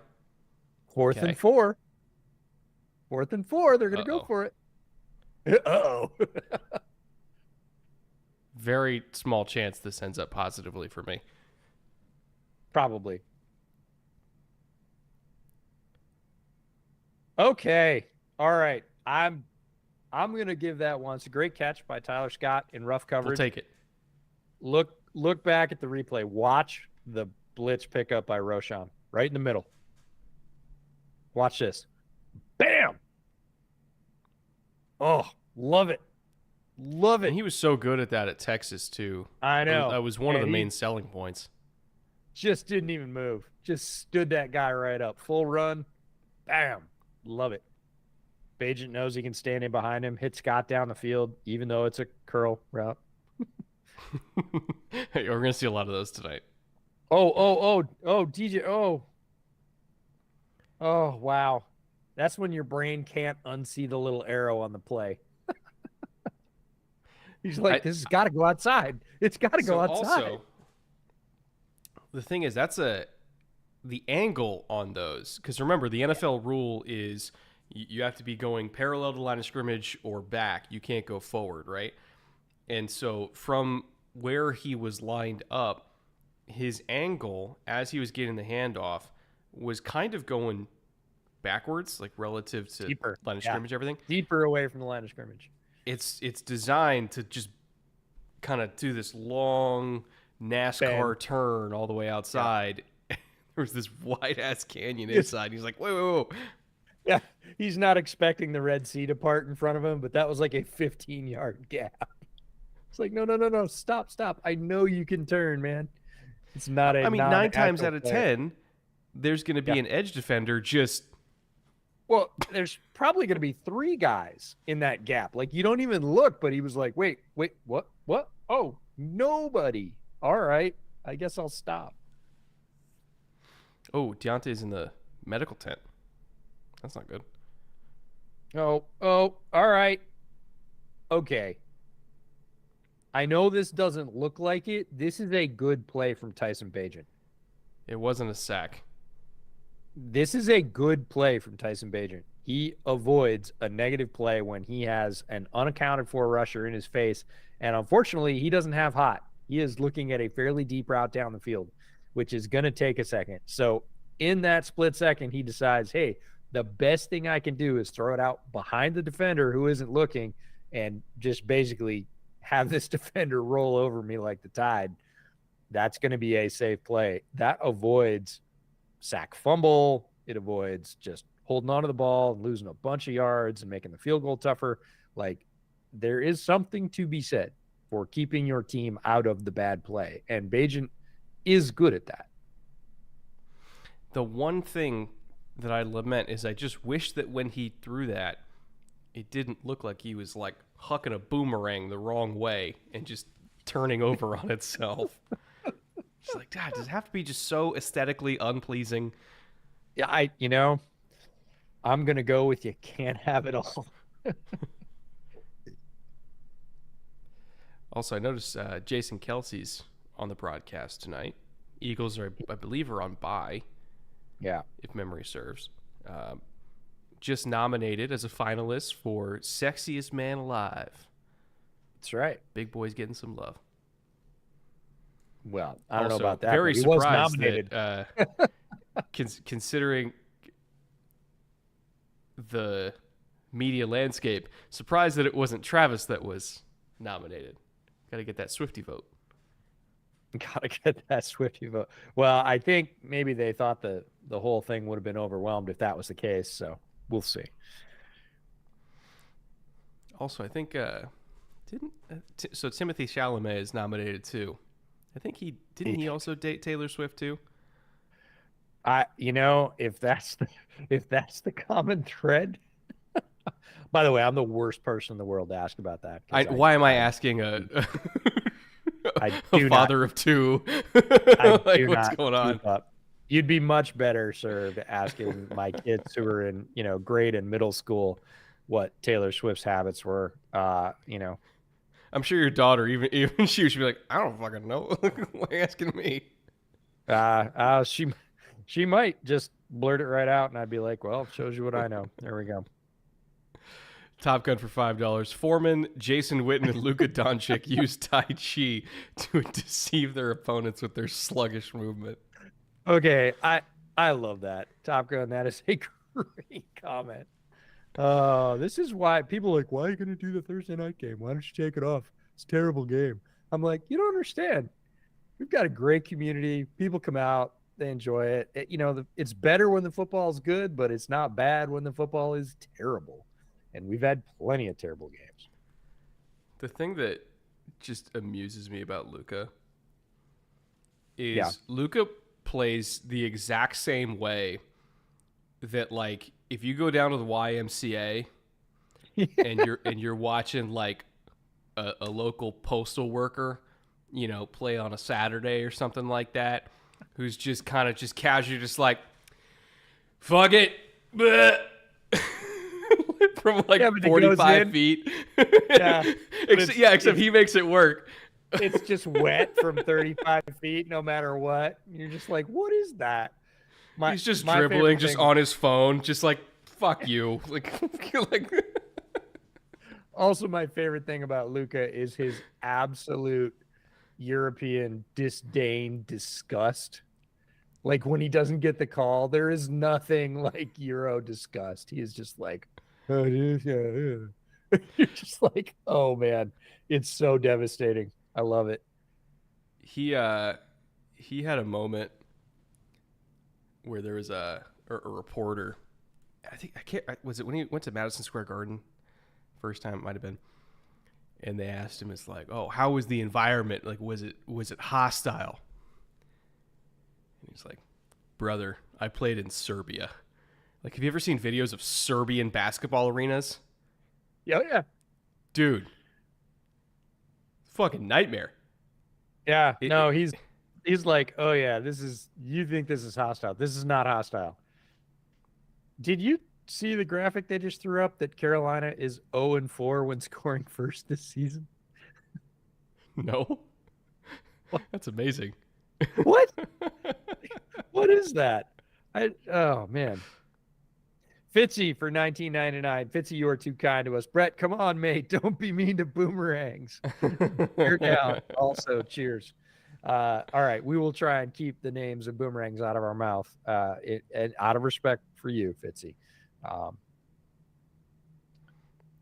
Yikes. Luka's the best basketball player that doesn't want to play any more basketball than absolutely necessary. Yeah. It's like, what do you do? Well, I play basketball when I have to. Oh, how good are you? Well, I'm actually pretty darn good. One of the best players in the world. I just don't want to do it all the time. I will say, again, it's Bears Panthers. We could talk basketball a little bit. The world's not going to end. I'm going to do everything I can to go see Wemby when he's at Staples Center. Yeah. Or Crypto. I hate calling it Crypto. Whatever. But it's only a few blocks away. Like I can walk to the Yeah. arena super easy from my place. You could and hit see it with a from my window. boomerang. Unironically, maybe. Yeah, no, I'm pretty sure that if your patio was on the other side, you could hit it with a boomerang. Probably. And so, when Wemby's coming to town, like it's almost irresponsible if I don't go. Buy two, man.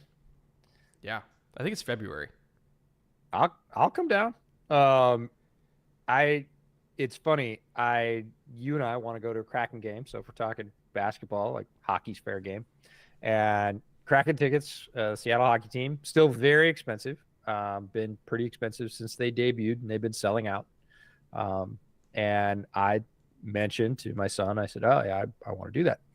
And he said, "Oh, my teacher goes to a bunch of their games." And I was like, "Really? Does she have tickets? Like that would be super sweet. Maybe it'd work out. She's not going to a game." So we had parent-teacher conferences this week, and I asked her. I said, "So, Koa says you go to a bunch of Kraken games." She goes, "Yeah, we go to Vancouver when they play the Canucks because we can get Canucks tickets, drive up there, get a hotel room for less than it costs to buy the Kraken tickets." Seriously? 100%. She goes, "Yeah, we go all the time when they play the Canucks." I was like, "Oh, okay, that makes sense." Which I would love to do. I love watching Canucks hockey up in their arena. Vancouver, great town, one of the best towns in North America. Love Vancouver, BC. Beautiful, beautiful town. Great food, great people, great scenery, solid hockey. I've still never been. What? Oh, I know. I've been to Nelson, but I've not been to Vancouver. Well, that's because you have family ties. I too have been to Nelson. Lots of people haven't. Nelson, great town, great mountain town. But no, Vancouver, BC, great town. Used to do some work up there. Really enjoy it. Oh, I don't know, man. That was a good blitz pickup, though. And we got I a didn't flag. see who the running back is. EJ, only if it doesn't come back first. Yeah, his luck, the Coleman curse, he'd break a window. Not his neighbor's. It would come back low, and he'd end up paying for the window below him. But yeah. No, maybe we should just say slingshot. It's not that far. It would have to be a good slingshot shot. But, like, yeah, if you stand at Brett's window, you can see the arena. Oh, that was Jokic that said the Serbia. That makes sense. I thought it was Luka that said that. Either way, I've seen videos of Serbian basketball stadiums, and it is frightening. Yeah, Serbian football stadiums as well.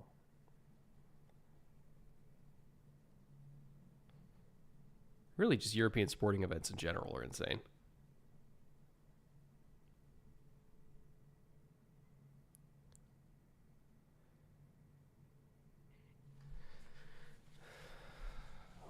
Actually, now that I think about it, it's another Germany game this week, isn't it? Yeah. Pat's Colts. Ugh. Yeah, not great. But as somebody mentioned in chat, because they just came across, next TNF game is deadly. Yeah. Browns Ravens going to be a little bit different than this one. Oh, Bengals Ravens, excuse me. Bengals Ravens. Yeah, even better. Even better. That is going to be a first rate. It's going to be a little bit of whiplash from this week to next week, but I'm sure that since we've conditioned you, you'll recover. That is going to be primetime football. That is going to be great stuff. Yeah, I've been waiting for an opportunity to actually use the whiteboard tonight, and have yet to get one. It's going to be about Malort consumption if it happens. All right, 3rd and 1. Panthers spread it out here. Oh, no. Well, I'll count it.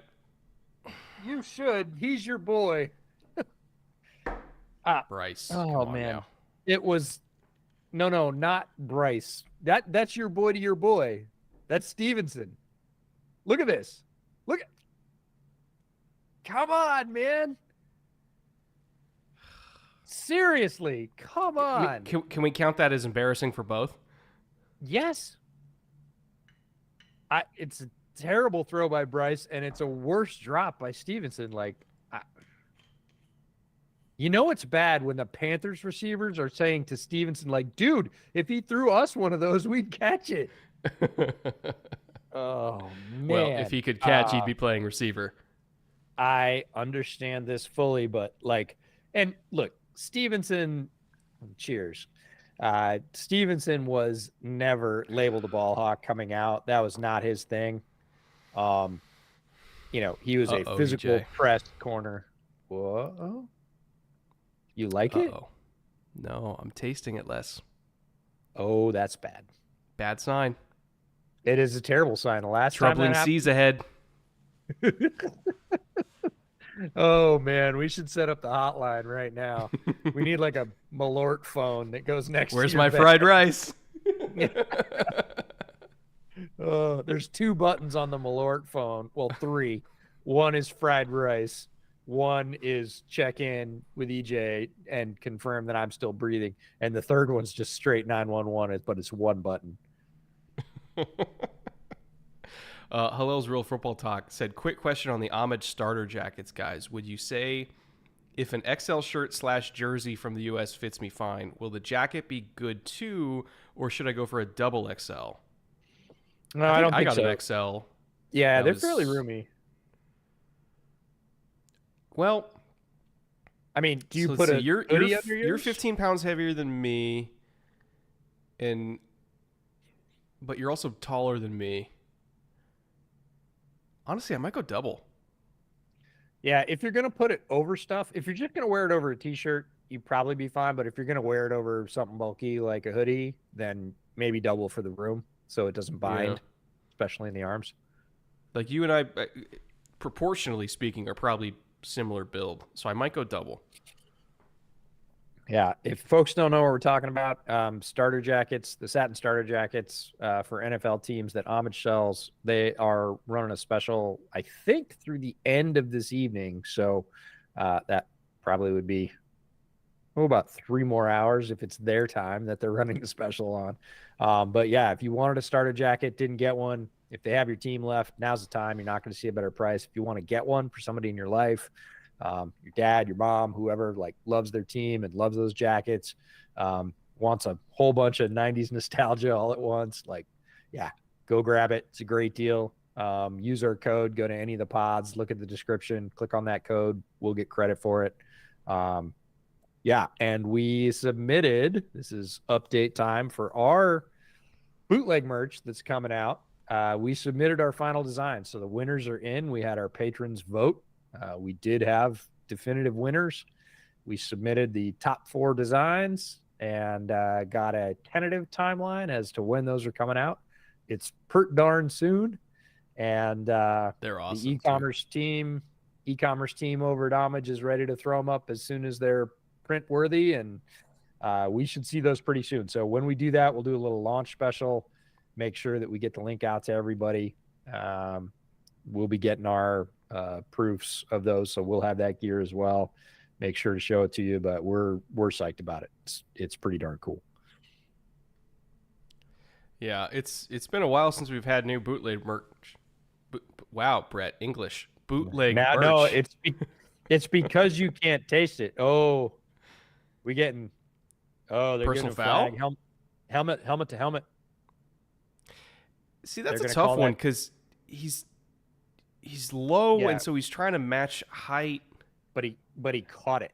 That's the thing. So the defenseless receiver provision comes in. Yeah, it's a tough one. Like, I get it, but it's tough. It's not easy to avoid. I'm with you.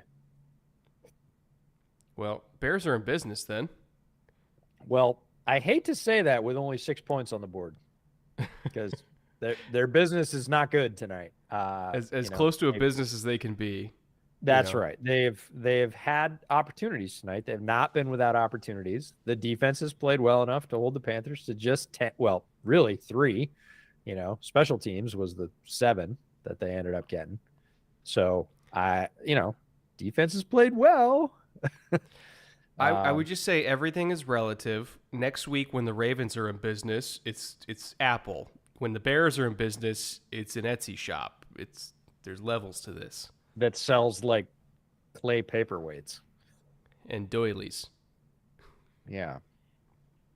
or doilies in clay paperweights. This Malort's working too well. Dude, you said you couldn't taste it anymore. I was like, uh-oh. Maybe just coffee for the second half. Cole says, did Hoodie 2 make it? I think that was one of the ones. Yes, Hoodie 2 did make it. I can confirm. Oh, man. Bajan just got smooshed. Yeah, that one hurt. Yeah, he that felt compressed. Well, the problem is when you get the hit this way, it's not straight this way or straight off the back. Look at him come down on his side. Watch this. Oh, no, he landed on the ball. Oh, he landed on the ball. Oh, he knocked the wind out of himself. Yeah, he put that ball hurts. right in his solar plexus with Marquise Haynes on top of him, who weighs like 260. Ouch.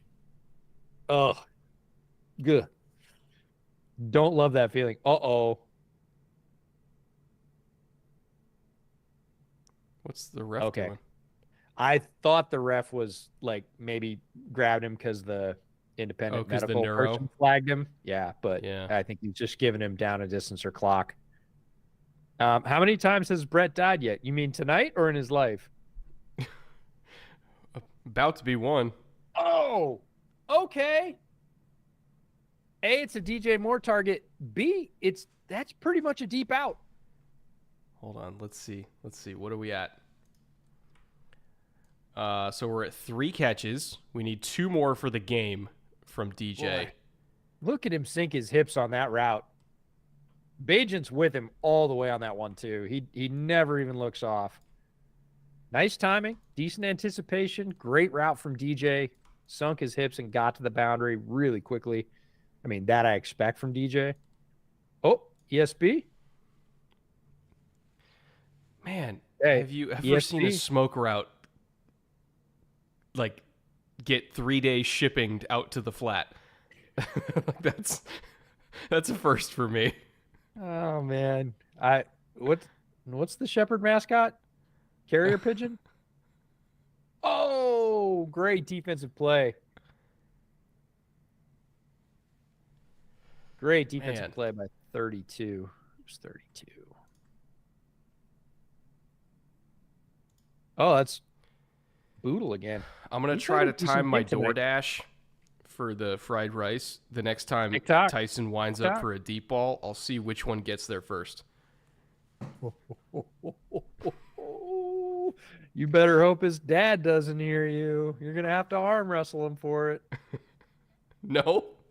Malort's going to kill me first. It does. I was going to say it works more quickly, but I don't think that's true. Oh my God. Really? Oh, this is so awful. This is so awful. Nobody's prepared for Cole Kmet in space, EJ. No, look what happened at the middle of the line. They're not going to show the replay. Yeah. We got people on the ground. Look at Lucas Patrick. No, look at Lucas Patrick. Right in the middle. Watch this. Boo! Door. And he takes out Tevin. Ah. Like, everyone's like, they don't need a center. I'm like, how do you think that? Look at Darnell, though.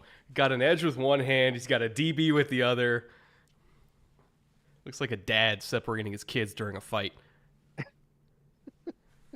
Look out. Look out. Oh, how did he hold on to the ball? I want to know how he held on to that football. The power of love and friendship. Is that how? You got another explanation?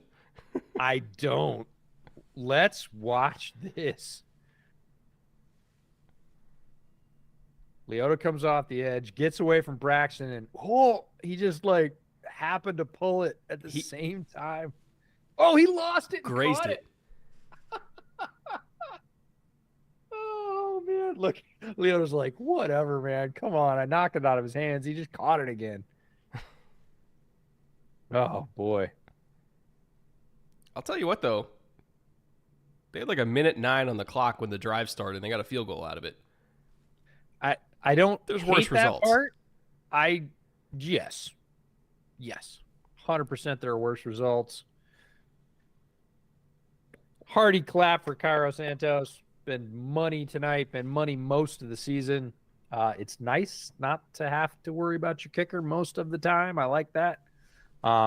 It is about as we expected, 10-9. I'd say that's a very expected halftime score in this one, and really would be 9-3 without a special teams touchdown. So, yeah, that seems well within range. I'd say we, chose wisely. Wait, where was it? There was a chat. Oh, there was it. Storm says, shot a malort for every screen. I don't have that much left. Dude, I will run out by the third quarter. What he means is he doesn't have that much liver left. Like that would be destructive. There's somebody said earlier shot. We get through it tonight. I don't think there's anything decent about that. I'll just go on record saying that. It's good to have goals, I told you long ago that my goal would have been to find the sink with that, but then again, that's just me. Somebody said it earlier in the chat, are players' helmets coming off more this year? Or is it just me? It's not just you. They are. And I see a lot of players who don't have that bottom chin strap tight on plays. They do not.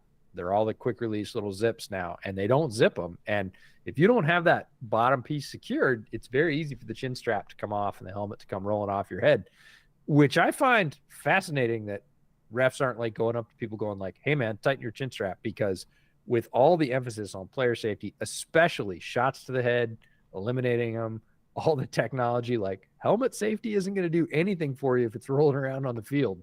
Like it has to be on your noggin to protect your head. And you are not alone. Helmets have been coming off at a much higher rate this year. I do not have numbers to back that up, but as a guy that watches basically every NFL game that occurs, lots more helmets on the ground this year than is typical. I'm on Malort brain, so this might only be tangentially related. Probably. My head went to player safety, and I forgot to tell you about this. So there's a project that kind of like got dropped into my lap that I'm gonna have come out. I'm shooting for like July, and you're gonna be really interested in it. So I was at a Halloween party, and there's somebody who I've known for a long time, and we got on the subject of field turf and is it safer for players versus grass and everything like that. And they happen to work with like a distributor for like high-end turfs that go in stadiums and stuff like that. And she was telling me that they have data, like hard data, that shows that it's actually totally safe and the injury rates are not impacted whatsoever when it's installed properly. And that the problem is that some of these stadiums are cheaping out on the install and using the wrong methods and the wrong materials in terms of how it's supposed to be put together, installed, and everything like that. Yep. And that's what's causing the issue. So I have a plan that, because I have a meeting with them later this month, because I'm obviously interested in that, right? And they're going to give me the data. And this is not like a sponsored video or anything. Like I'm not taking money from them. More so, they believe in their data and they believe in the product, and they're saying that there's a lot of misinformation about turf and everything like that. And so I'm gonna look at their data, and I'm gonna talk to some of my journalist friends in terms of best practices to like verify it. And then I'm gonna talk to some of our buddies that have NFLPA contacts, because they also say they have their own data. Yes, they do. And I want to see if the NFLPA will send me their data and have interviews of both sides of the issue, me playing Switzerland in it, and basically do a video about like, is turf as safe as grass? What's the data say? Is it about installation? Does it fucking matter? It's probably more documentary than anything else, but that's something that kind of got introduced to me in the last couple of weeks that I'm going to work on. Have you ever watched a journalistic thriller? Ever? I mean, I'm assuming I'm going to have a car bomb put under I my mean, I just feel like vehicle this at is some point. But foreshadowing for like a very late night / early morning frantic call from a moving car where you tell me that there's a USB like in a post office box and the key is hidden someplace that I would know, and JC Treader wants me dead. then all we get is like dead air, and I'm like, oh, this is about the turf thing, isn't it? And what do we do about the Germany game in Frankfurt? Because that's turf, that's grass seeded with turf. Yeah, it's like a hybrid, It's which mixed. I didn't even know was a thing. Yeah, I've played on that stuff. It's fine. One of the draft prospects that we're gonna see, I believe at Shrine. I think he accepted his Shrine invite. Is a former. I found out he's a former Cornell defensive back. Really? Yeah, and he grew, and they made him into one of those rangy defensive ends. And I'm like, oh, we could talk Shelkoff all day, because Shelkoff Field is the home field at Cornell, and I used to play high school games on that, and it was back in the day, it was freaking awful. It was not field turf; it was turf. It was astroturf. It was green carpet over concrete, like super super bad. And it also had more crown on it to drain water than any other field that I've ever played on. Like, you could stand on the sideline and look across it and see like a 1.5 foot dome in the middle. Wow. Yeah, it was crazy. Like, if you kicked a soccer ball on that stuff, again, wet plastic with a lot of slope, like, it would not stop. It was like a pool table that was set up crooked. It would just roll off. So, yeah, the one good thing, the one thing it was really good for was like lacrosse camp, because holy crap, could you skip a lacrosse ball like 80 yards off that surface? You throw like a lacrosse bounce pass and it would just hit. Have you ever gotten hit by one of those, by the way? Oh, yeah. Dude. Yeah, it hurts a lot. It hurts a lot. I played some soccer goalie later in my career. Actually got invited to a bunch of goalie camps and stuff. And I went to lacrosse camp just like to screw around. And they were like, do you want to play goalie? And I was like, oh, God, no. That's like being a hockey goalie. That's like getting shot at for the whole game, like with a gun. No. I do not want to do that. Yeah, I was already dumb in my youth and played hockey without a girdle. I can't imagine playing lacrosse without no. Yeah, and maximum protection. Lacrosse, you have no pads, below the waist. Like, you're just shorts and that's it. So you get hit in the shin with a lacrosse ball, it'll take your leg out. It hurts a lot. So Bryce Young is at 7 completions. Do you think he can get to 19? No. All right, so I'm gonna go lower. Not the way he's played tonight. Chuba's at 20 rushing. Do you think he can get to 40? If the Panthers stay ahead by the smallest of margins, possibly. We'll go higher. Maybe that one's tough. Bears. All he needs is like one broken tackle, 12, 14-yard run, and it's very likely. So again, Bajent's at 24 attempts already. Do you think he can get to 39? 39? No way. We'll go lower. All right, we'll just do a little 3-banger here. Yeah. All right. That's cool. I am going to run upstairs and refill my smoky Coke. And do I have? I guess I've got some LaCroix left. Speaking of, I was going to say, can I get you anything? But yeah, we get to do this together. Oh, I am set. Well, if you get your fried rice, you're set. If you don't, you're in deep, deep trouble, buddy.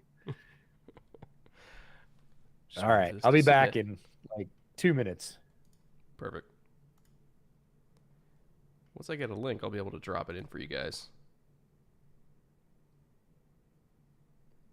Did that work? Sometimes the halftime ones could be a little finicky. There we go. But yeah, clarification on the turf video. I am 100% not just going to present the turf manufacturer's side on this. I'm not going to make it unless I get NFLPA involvement, because I need to have two sides to it. I am not in the business of only presenting one opinion on that particular topic because I know how important it is. So if anybody knows anybody in the NFLPA, I would love their collaboration.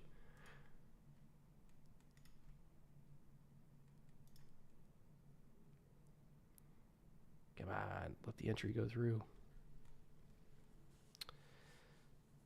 Use Malört to season the fried rice.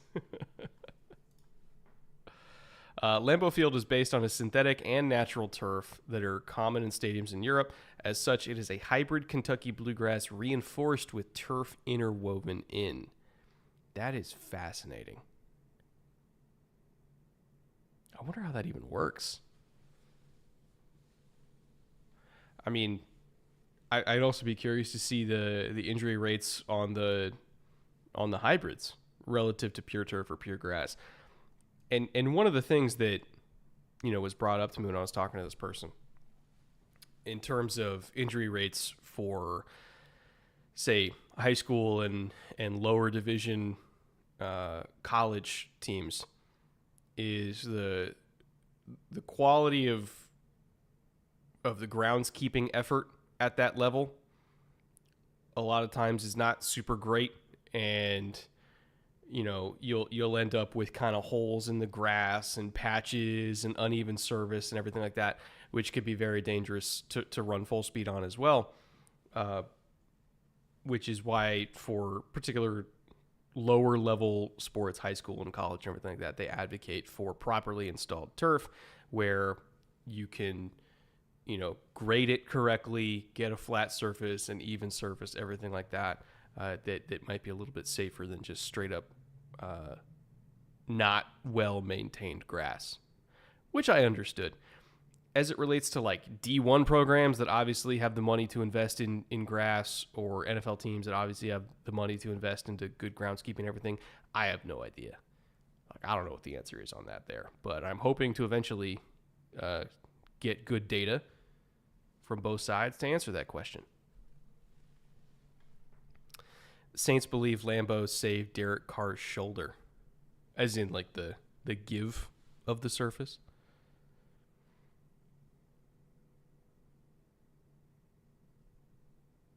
The extra games probably make turf get ruined faster.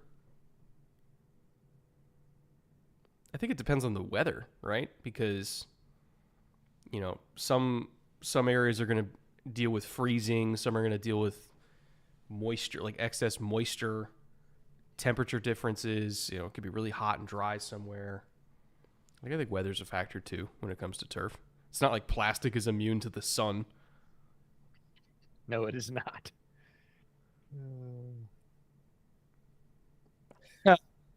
Wow, under 100 total yards in first half in back-to-back games. First time since 2001. Yuck. Wow, Not that is great. a rugged quarterback comparison for the first half. Yo. Bulldog says, I just learned that my brother works for a company that makes pickled flavored shots. Want to see if I can hook you up. Dear God, no. I don't want that. I wish your brother all the success in the world.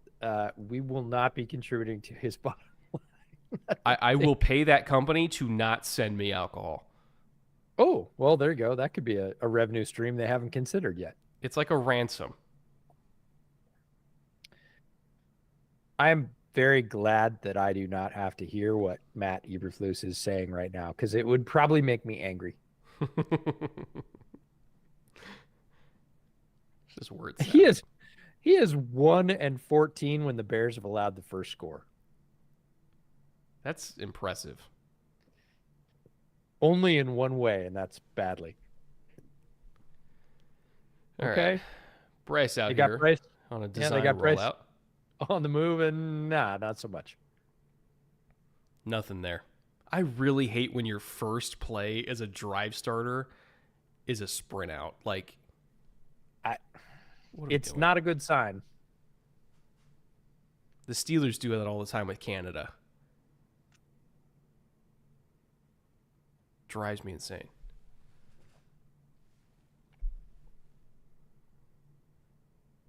Like your best result is 7 yards. Cool. Cool.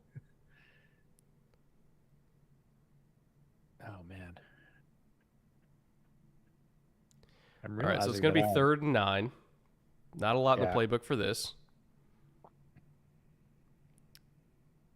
Yeah, I'm realizing that I have not watched a ton of Panther skill player tape because I am not familiar with their numbers. I'm better with most teams than I am with theirs in terms of like numbers. But then again, Miles has kind of been in and out. Like Chuba, I know.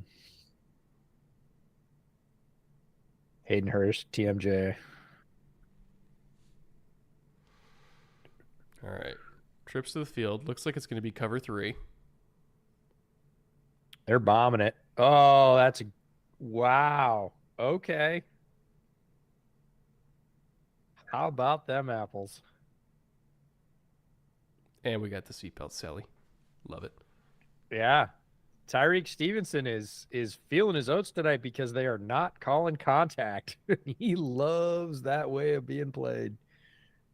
Did you see the interesting kind of rotation? How Eddie started to the field side and then went to play the boundary side hook zone?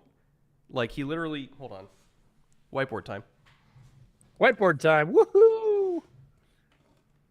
That was a very interesting look. Are you going to draw a turtle? One of these days. Draw the Eddie thing first. No, Tyreek Stevenson has been a flag magnet for most of his rookie season, and he doesn't seem to be backing off a lot. He seems to be content to realize that, like, that's the way he plays, and you would want to see a little bit more adjustment from him as a rookie to adjust to NFL officiating, but he played that role with just as much contact as ever, and they're just not calling it tonight. So that makes him happy. All right. Debut of the tiny whiteboard, right? Tiny whiteboard. Field side, boundary side. Typically, and we kind of saw the Brisker here was a little bit deeper. Typically, if it's going to be cover 3, he's going to be rotating middle. He's deep. He's out. He's hook. And then Eddie would come down to play the curl there, rob under the corner. Eddie actually went to the other side and played the boundary hook, and then they rotated these two guys over to the field to kind of float under it there. And of course, the nickel's still here. But I found it really interesting how they were showing too high, and they were showing like they were going to get into a cover 3 look, but then got into it in a completely different way than you normally see. Super nifty. Tiny whiteboard, DJ. The debut. Tiny whiteboard. I do love it. They're showing the last 10 opponents for Tyson Bagent, one of whom is the Colorado School of Mines. And I don't know if you saw the series of photographs from their team photo at the beginning of this season, Colorado School of Mines.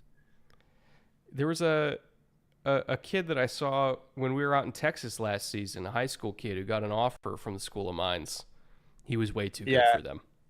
This year, Colorado School of Mines apparently had some sort of dare haircut for your team photo, because there were the friar tucks. Oh yeah, there were the horizontal mohawks.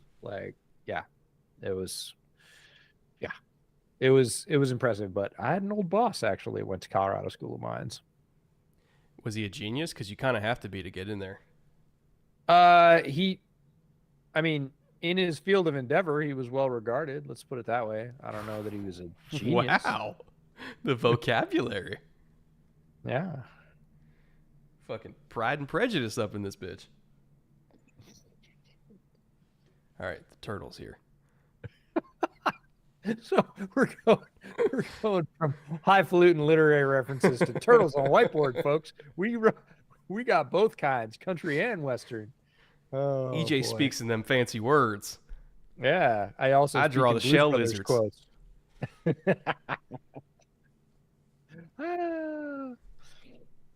That's fun. Okay, all right.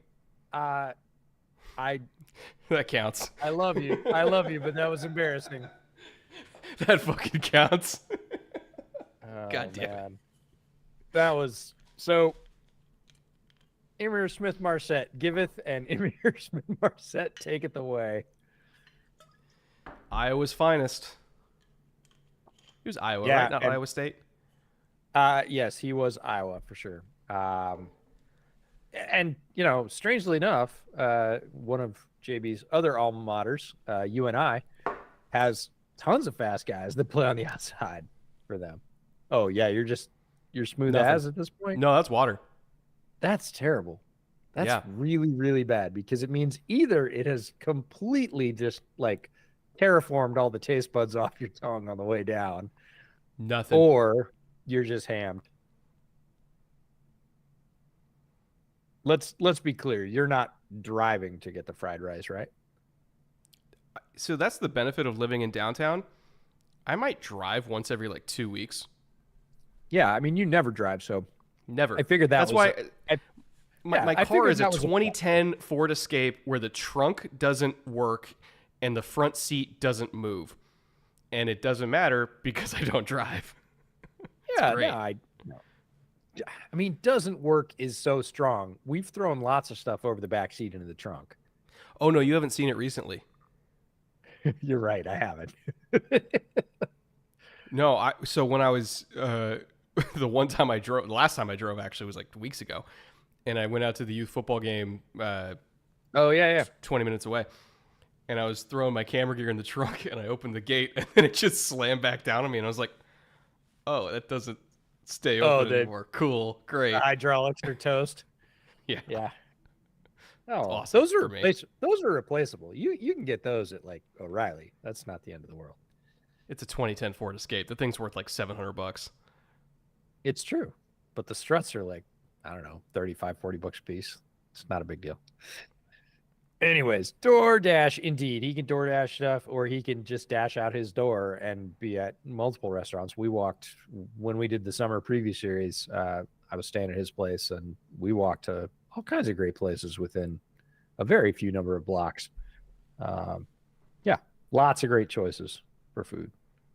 I got birdies last week and thought of you. Oh, you had to bring it up. Mm. I mean, I did eat before the stream, so I'm not super duper hungry, so it's better, but just hearing birdies, I'm hungry anyways. There's also a Tokyo Fried Chicken spot that opened up in the bottom of the building. Let's go. Kyler Gordon, nicknamed Spider-Man. That's why he's doing the little web slinging motion in the end zone. That's Eberflus's nickname for him. Comes blasting through, blows that up for a TFL. Nice. Great tackle, He got too. there in a hurry. Yeah, I really like Kyler Gordon. If you followed my work for a while, I was a huge fan of him coming out of Washington, even before he was drafted by the Bears. A lot of people panicked when he was drafted high by the Bears because Ryan Poles in his first class drafted 2 defensive players up high. Oh! Bryce. I wanted to get his hands up right there because he could have picked that off, and if he did, it was 6. He's trying so hard to throw a pick. Yeah, and that would have been a bad pick. That potentially is 6 going the other way, and the other way is 6 yards. Kyler Gordon could have had a TFL and a pick 6 in 2 consecutive plays. Very talented defender. All right. Trips to the field. And if you look at Bryce's helmet, that bottom chin strap is not tightened. And boy, does it need to be, because he's going down. So Bears, was it 3 sacks tonight? Or is that 2? They have at least 2. That might be a season high. Yeah. Really? For anybody thinking Montez Sweat didn't matter, it's that and the Carolina offensive line is not very good. For the record, I'm totally okay with the Montez Sweat deal, by the way. Oh, that's unique. Oh, is Ngakoue?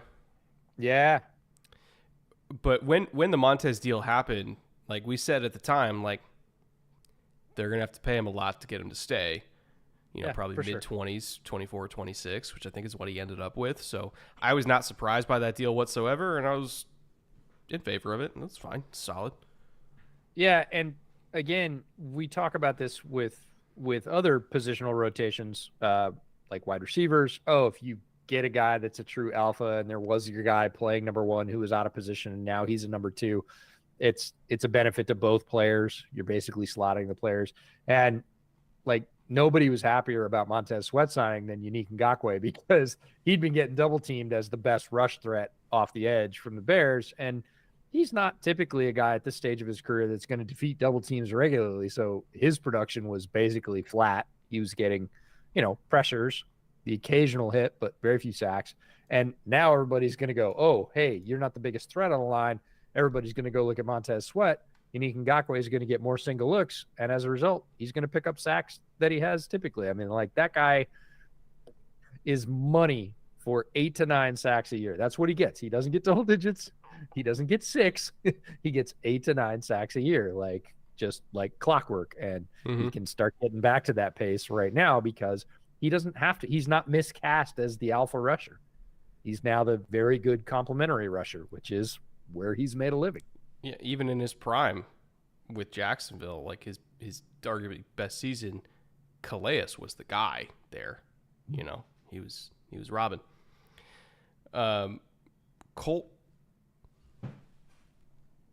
Coltrue egg. Yes. If I butchered that, sorry. For $5. Just got off work. How many shots are we at? That's a good question, actually. Yeah, if we use the mini whiteboard for anything, it should be for that, just so there's a historical record. 6, maybe 5, maybe 7. I don't know. Did you take any halves? I kind of messed up the pour, so it was really a full. I tried. Yeah, got away from me a little bit. That's like most Malört broadcasts do. Yeah. That's the Bart Simpson. Oh, you tried.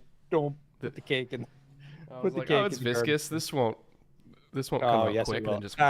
it is. There is no way that number is 5. It is at minimum 6 and more likely 7. Caleb Kloffenstein, excited to announce that I'm popping the champagne tonight because we're watching shitty football together, and who needs a better reason than that?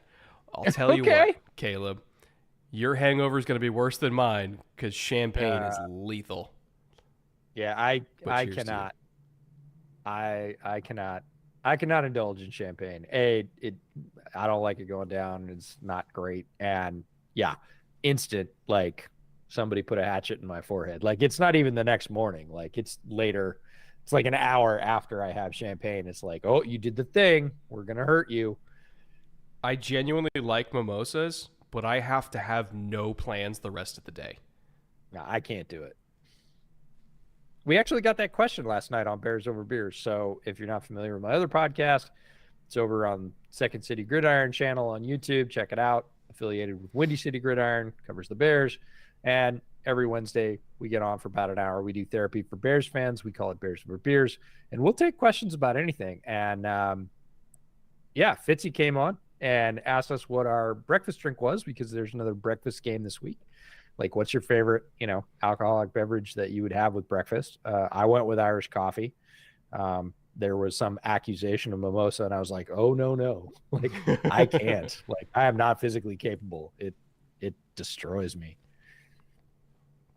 It destroys most people, honestly. It's so sugary. Yeah. It's the headache I can't handle. Great ball handling by Bajent there on the play action fake.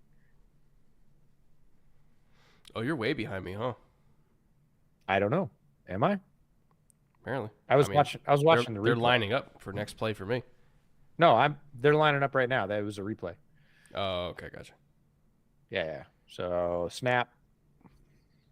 Ooh, a little FIB action, formation into boundary. Yeah. And Deontay Foreman. Nice. How are we doing on our carries? Hold on. Or it's yards. Yards for Foreman. Yeah. So we hit on DJ Moore. That's always a good sign. You protested. Did you see the absolute removal job by DJ right there? right there in your foreground. Holy cow. He's a big man. He So completely cleaned. we need Foreman to get Oh, 5 more that's it. yards. Oh, Foreman only needs 5? Yeah. There's 8 minutes left in the third. I think we're good. As long as he stays healthy, I think we're fine there. So Bajent we got needs 50 something. passing. Bryce needs a fucking lot. Did you insure it? Yeah. Okay. But so Bryce and Thielen are killing us because Thielen needs 64 and Bryce needs like 150. No, Thielen, they've completely eschewed Thielen tonight. Like they threw a long ball to Strawn, but they've thrown like 3 no-yard passes to Thielen. So I don't know. I figured with Chark out, he would be getting the majority of the looks, but he just hasn't been open. So no. All right, see what we got in the low red zone. I'm gonna have to assume. Oh, we're going for a little tush push action. They got it, I think. It looked like they got far enough on that one. Yeah, for those that have not been paying attention to Chicago football, A, you're forgiven. B, Darnell Wright, their top pick, right tackle, has been playing some really good football and looks like a guy that's going to work for them for a while. And he is a powerful dude, which we knew before the draft, but he is moving folks in the NFL same way as he did in college. What's really encouraging about him is, I'm not kidding, consecutively every single week he has gotten better. Yes. Because he started out the season kind of rough. He did. It was very up and down. There were some flashes, but they were few and far between. And then they became less few and far between. And then there was a tip over about 3 or 4 weeks ago where his positive plays easily outweighed his negative ones. And again, even since then, especially with Tevin slotting in next to him over the last couple of weeks, he's continued to elevate his play. And he's getting, I don't want to say it's the same as CJ Stroud because it's not in terms of impact or anything else, but oh yeah. He might be in. Oh, he's in 100%. Now, Darnell didn't stick the block, but he moved him enough initially that he could still run off the hip. Yeah, and we get our Foreman yards. And we get our Foreman yards. That's what's important here. Player we were just talking about, and a touchdown for the Bears, and the lead, and we get our Foreman yards. It's just win-win-win right there. Yep, stays up. That's great body control by him. He's got a DB just leaning on him, trying to get him down on the ground. Kind of pushes the arch of his back. Doesn't touch down anything before he gets into pay dirt. Nice work. Really nice run. Ryan Grunmeyer for $10, and then another one for an additional $10. So for $20. Thank you, Ryan. Appreciate you. Thank you, and thank you. I'm a School of Mines student who lives close enough I can hear the stadium announcer from my back porch. Great to see our school get a little more national recognition. I've been spoiled a bit since our team has been so good these past couple of years. Our quarterback John Matocha is only 1 TD away from tying the I think it's all-time NCAA QB record for total touchdowns. Case Keenum was 178. That's crazy. Also, congratulations on your future job at NASA as a School of Mines student. And also your membership to Mensa. Yes. And thank you. Or as a mines engineer. I mean, there you go. That school is crazy hard to get into. Yep. And I should know because I didn't even try.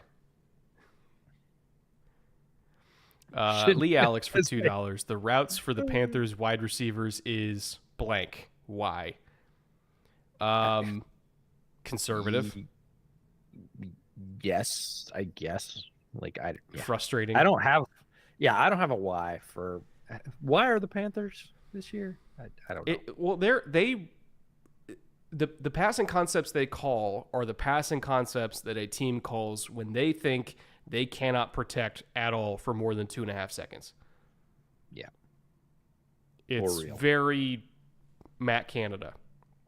Except Matt Canada calls it even when they can protect. But this is this is bad.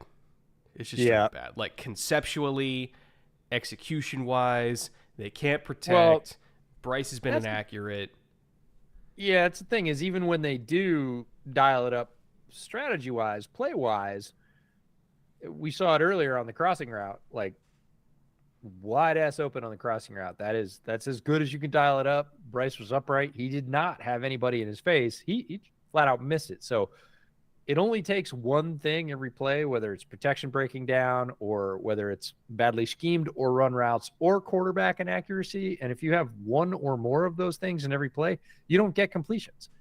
You need all of those things to hit to get a completed pass. And the Panthers have been taking turns, sort of alternating one and or two of those things failing per play. And the result is the production you saw in the first half out of their passing game. And I put production in air quotes because it wasn't very productive. Stop throwing strays at the Steelers. Maybe they shouldn't earn them. He won't. Are they really strays? Those are well aimed. Yeah. Anthony has a good word for it. Static. That's the best way to put it. Yeah. They might honestly be even more static than Pittsburgh, and that's saying a lot. Yeah, certainly over the last 3 weeks, I would say Pittsburgh's level of being static has declined. We've seen some more motion, some more, a little bit more play action out of Canada. Not a lot, but some, which is all progress. For the Panthers, if anything, they're making it more simple. Oh, God. All right, that counts. I'm sorry, it does. Well, this is why, boy. That's a terrible throw. This is why I want him sitting. Like, you didn't see him throw ducks like that at Alabama, even under pressure. Like, he still could throw a good spiral. That was just terrible. Bad. That was terrible. Bryce, sorry, buddy. You should sit for a bit, bud. It'd be good for your career. There's no way that Andy Dalton wouldn't be better for them right now. I know. And then he hits TMJ on a nice crosser across the middle, comes right back. But also, inconsistency. Why is that? Right, 100%. And that will not keep drives going. Here you go. Nice inbreaker. He's got to get it over the linebacker. He does in the window, first window. Okay.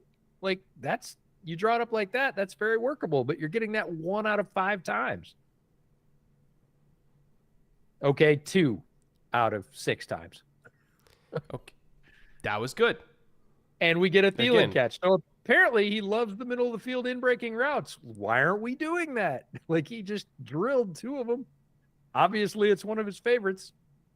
It's basically the same concept. Now that I think about it, I got to go back at his passing chart and check where his like hot zones are. Yeah. Like where's his bread and butter area of the field? I don't actually know. There's nothing there. All right, short round. You look at some quarterbacks that are like, oh, we work 5'10" in between the hashes. Some guys outside the numbers. I would agree. Short round for 1999. Caitlin Clark. Shout out to Caitlin Clark, one of the best basketball players in the country. Scored 44 points tonight for Iowa. What are the odds this game goes over that? Oh, not good.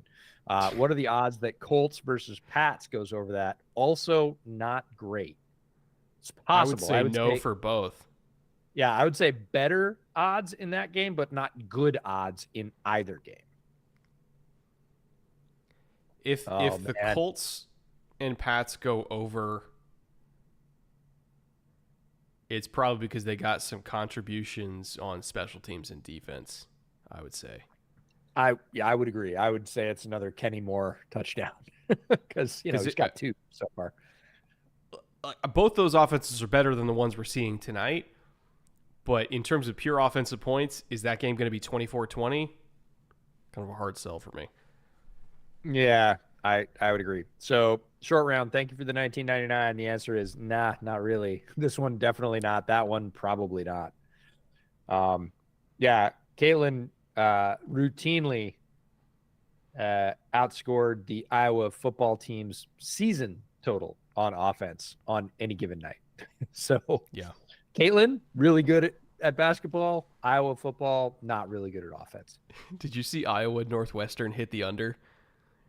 It was like 28.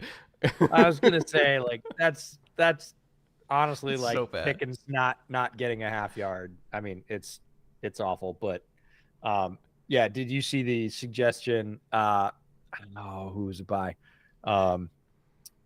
I think it was Lucy Roden said, "Is anybody ready for the Brian Ferentz Jr. Led offense and the Gingrich defense or the Grinch defense?" Fuck.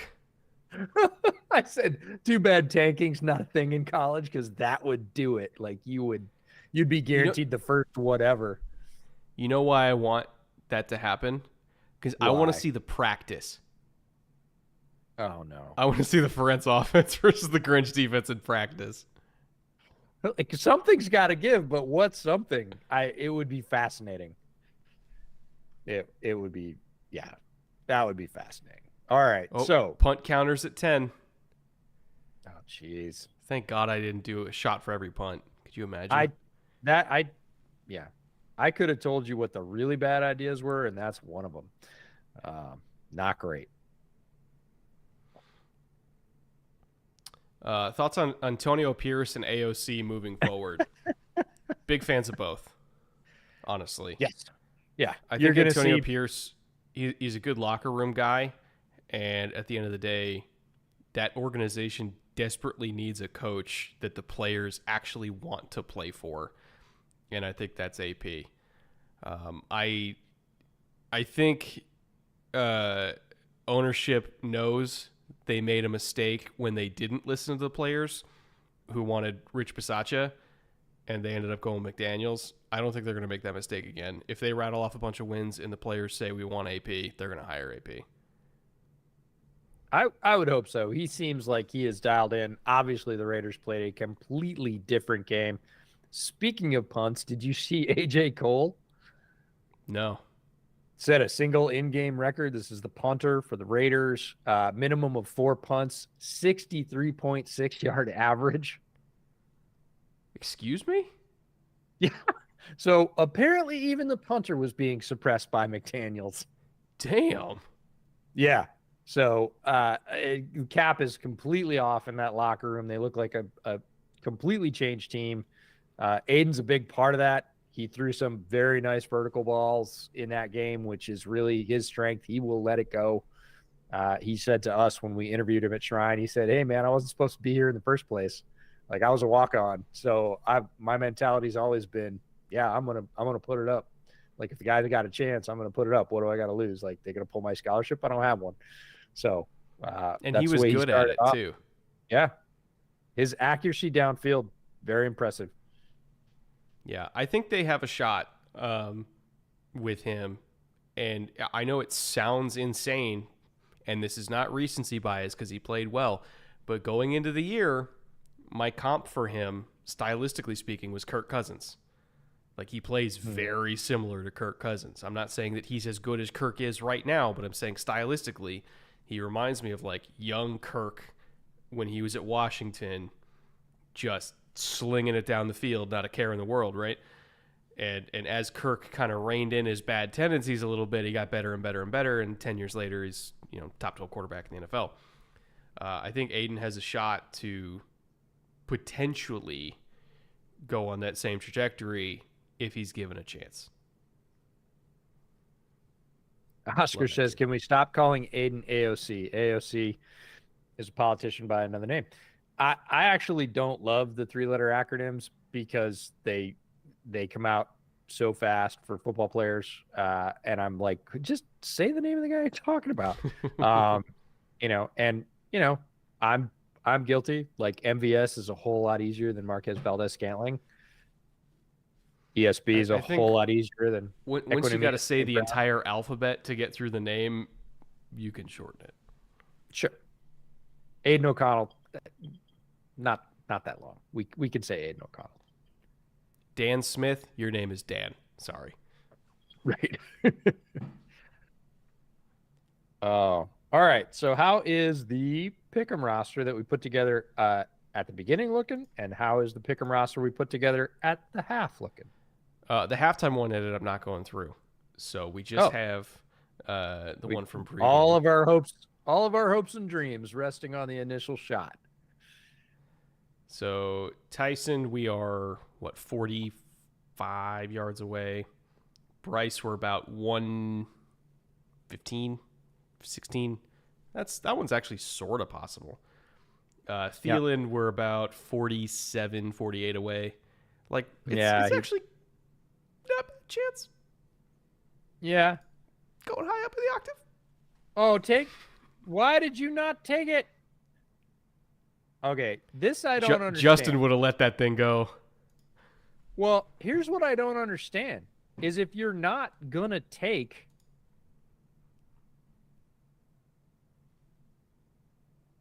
Oh, they're showing his dad.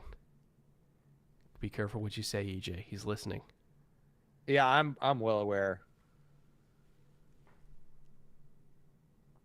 Here's the thing: if Tyson Bagent's going to take the check down all night, and he has a wide open check down in front of him, and he's not going to throw the deep ball, like throw that ball to Foreman. That was a clean, valve to Foreman in the flat.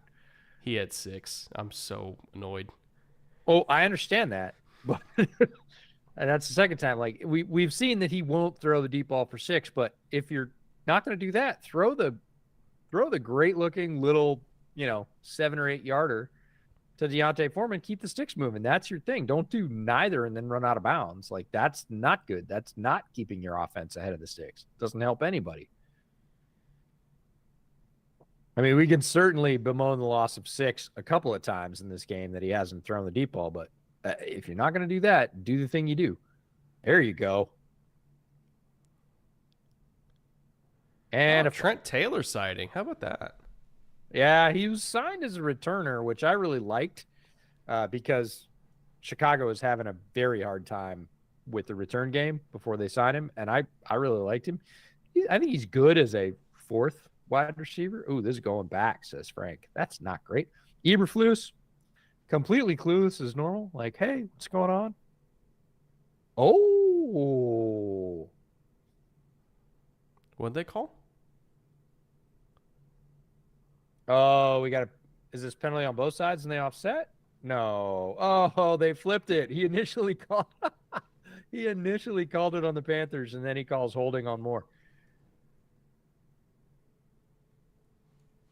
Are you serious? Are you serious? That's the call? There's no way that's a real call. Look at There's TJ. no way. He's flabbergasted. Okay, now I'm going to do my Eberflus impression just because I was wrong, and he should be looking like that. Like This is my Matt Eberflus. I saw you. Yours is better than mine.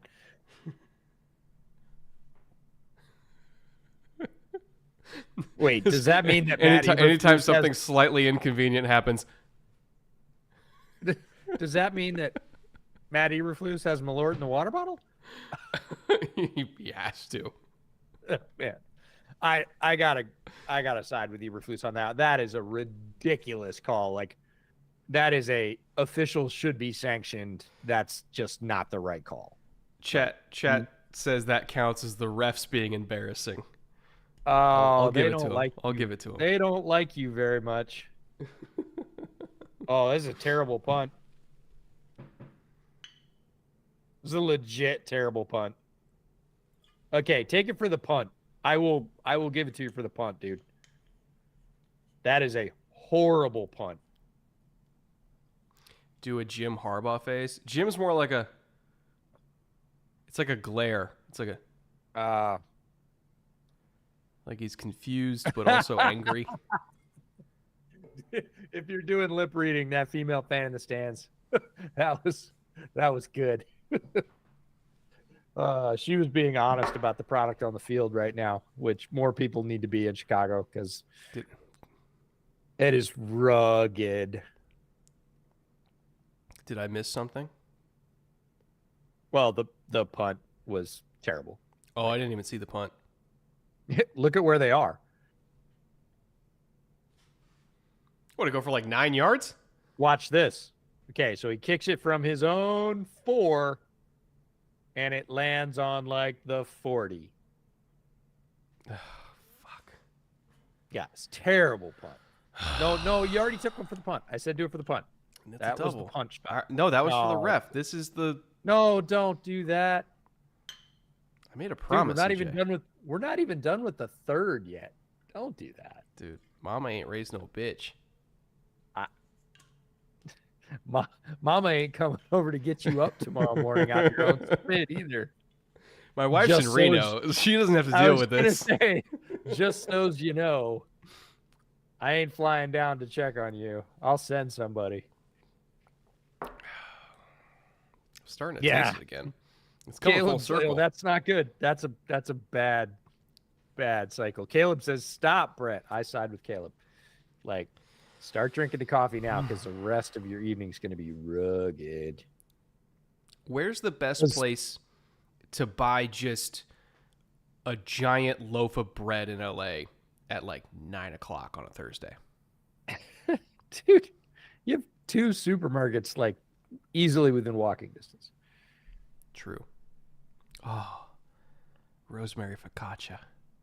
Yes, there we go. Yeah. That's the move.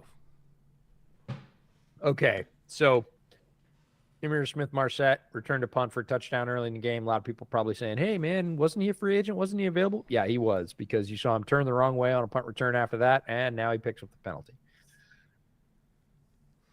Which, again, like, I don't love his hand placement on the block, but that's pretty soft for a penalty. I know why he got called, but come on. It's a wide receiver. He's not. Chat says go buy it at Erewhon. How much money do you think I make? Jersey Mike's. Go to fucking Erewhon. Jersey Mike's isn't that far away either. Ooh. Uncle Paulie's? Maybe that's what they're not open. I bet they're not open. Maybe not. Uncle Paulie's, though, solid sandwich shop. But if they are, that would be my choice over Jersey Mike's 10 times out of 10. 100%. And I have nothing against Jersey Mike's, but Paulie's clearly superior sandwich. Brett seems to be on a different planet. Yeah, that, he does live in LA. Have ascended. I think Brett is starting to enjoy the Malort. You know what? I totally understand Stockholm Syndrome now. I think it's more like the Malort is starting to enjoy Brett. I look at this Malort and all the turmoil it's caused my life and all the time it's hurt me. And all the people say, no, Brett, don't do it. I'm like, no, you don't see it when it's just us. He's actually really good to me. You don't understand. Oh, this is such an abusive relationship. That's not Look, funny. I messed up the casserole. It was my fault. Oh, boy. That's me, Malort. No, that's not good. Planet Malort. Yes, he is on Planet Malort right now. There is no doubt about that. DoorDash a steak. I'm sure it won't be horrifying. Oh, chat. I do so love you. Brett looking like Joe Flacco after the Alonso hit. Jesus. Nice Come job, on. Curtis. Dude, it isn't. It's not pretty. I do that each week. Brett and Malort explains why people still live in Illinois. Come on, there's some nice things in Illinois. People from Chicago are strange. Well, sure, but you can say that about people from a lot of places. I like Brett Chicago. and Malort, like as a town. Yeah, I love Chicago as a town. Great town. Malort slapping Brett around right now. Yeah, after like 8-9 shots, it absolutely is. Like, I don't know. Like, hidden fact: most things after 8 or 9 shots are going to slap you around. Sorry. It's a worthy adversary. Oh, That's no, sure. it's just to be avoided. It's like, oh, we see that army over there. We're going to go around. We don't want to. Brett, We don't want please to mess look with up them. the Swedish audio pronunciation of Malort after the stream. I can't take it anymore. How do you pronounce it? Now I'm curious. Yeah, I don't think you should practice in this particular state. I love Malort in old style. I'm strange. You are strange, Elliot. That is a hell of a combination. Now, I would Oh, drink an old Malort. Malort. Okay, there we go. It's you had the That makes it worse. yeah, you had the emphasis on the wrong syllable.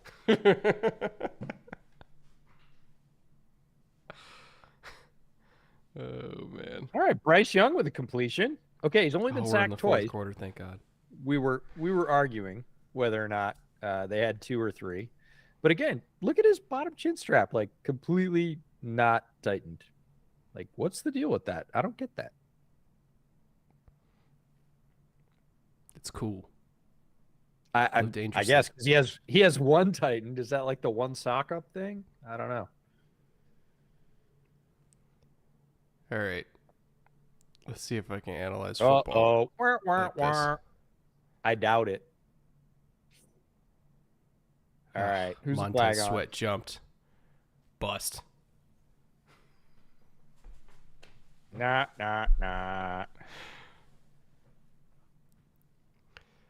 The last time I DoorDashed anything in LA, I was high as fuck and just ate noodles with my fingers. This is why chat is chat. Oh, amazing. Can we get a Macho Man impression from Malort Man? Fuck. I don't know. For $1.99, I bet we can in this particular state. Like, snap into a bottle of Malort? I don't know. I'm sorry. I'm gonna pull the American card and say it's Malort. Ooh, Malort just sounds wrong. look at that. Look at that. 5 Bears in on that tackle. I'm all about that. Now, a lot of people give Matt Eberflus garbage for his hits principle. I'm one of them. Not because I dislike the principles espoused within, but because T in the hits principle stands for the ball. That's why it kills me. I can't condone it. Yes, they are indeed going for 4th and 6. Bryce escapes, throws a dime, and a whole bunch of flags downfield, which they are probably going to decline because my guess is they're on the Bears.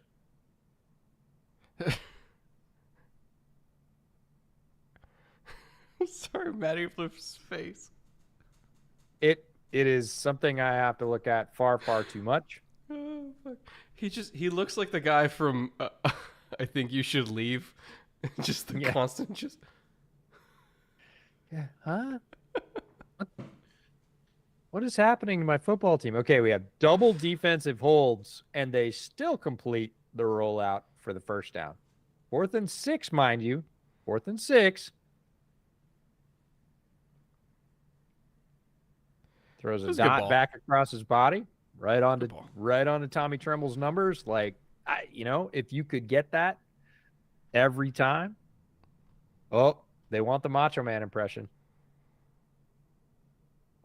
All right. Chicago still good against the run. No surprise. In looking up stats to put out this week's podcast, which comes out tomorrow, I was stunned, quite frankly, to find out that the Bears were so good against the run. I knew they were decent against the run.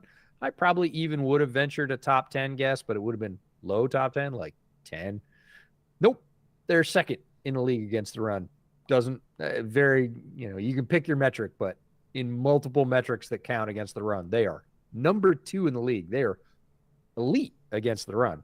They just can't play the pass to save their life. So a little surprising when you see a football team that is so bad at so many things be really, really, really good at one thing. All right. Wow, that was a fucking evil ass look.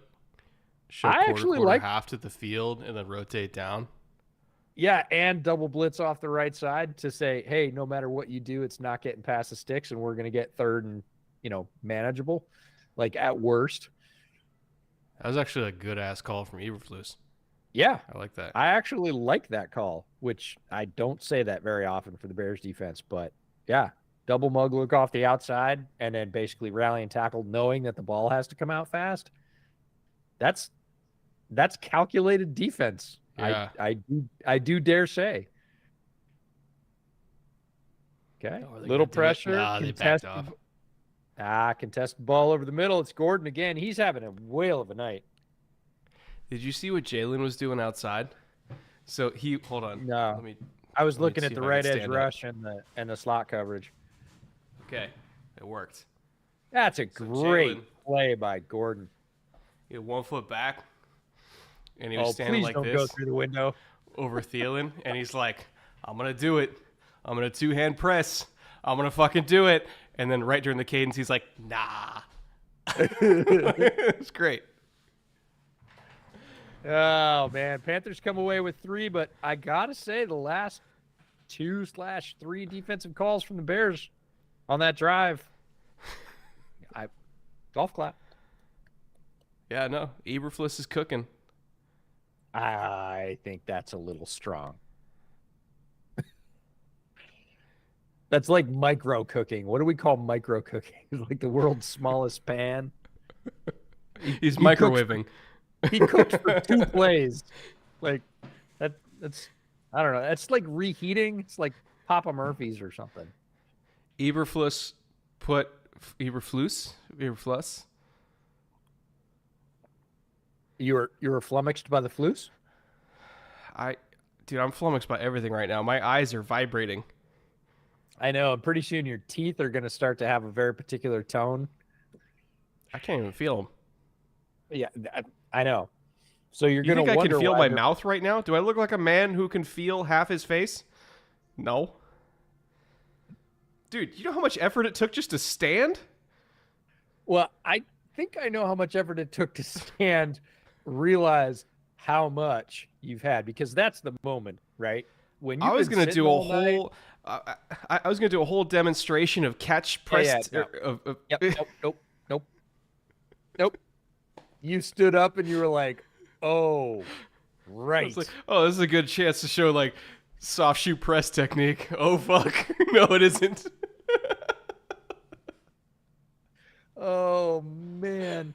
Now that's the moment, right? When you've been sitting down all night and then you like finally have to get up in the bar and like go to the bathroom and you're like, yeah, I'll be right back. And you like hop up and you're like, whoa, okay. I've been here a bit. I am not where I thought I was. I need to recalibrate. If I had to run a route right now, I would make it 4 steps. 100%. Oh, I see. This is like name that tune. I'm giving you 2.5. Like, You want to bet? no, no, I don't, because it's going to work out just like our slips. And the Coleman curse will be you'll make it 4 and pop your Achilles, and then we'll be in it. True. LA area man pops Achilles alone in apartment running a slant against air. More at 11. Eating noodles with fingers. Eating noodles with his hands.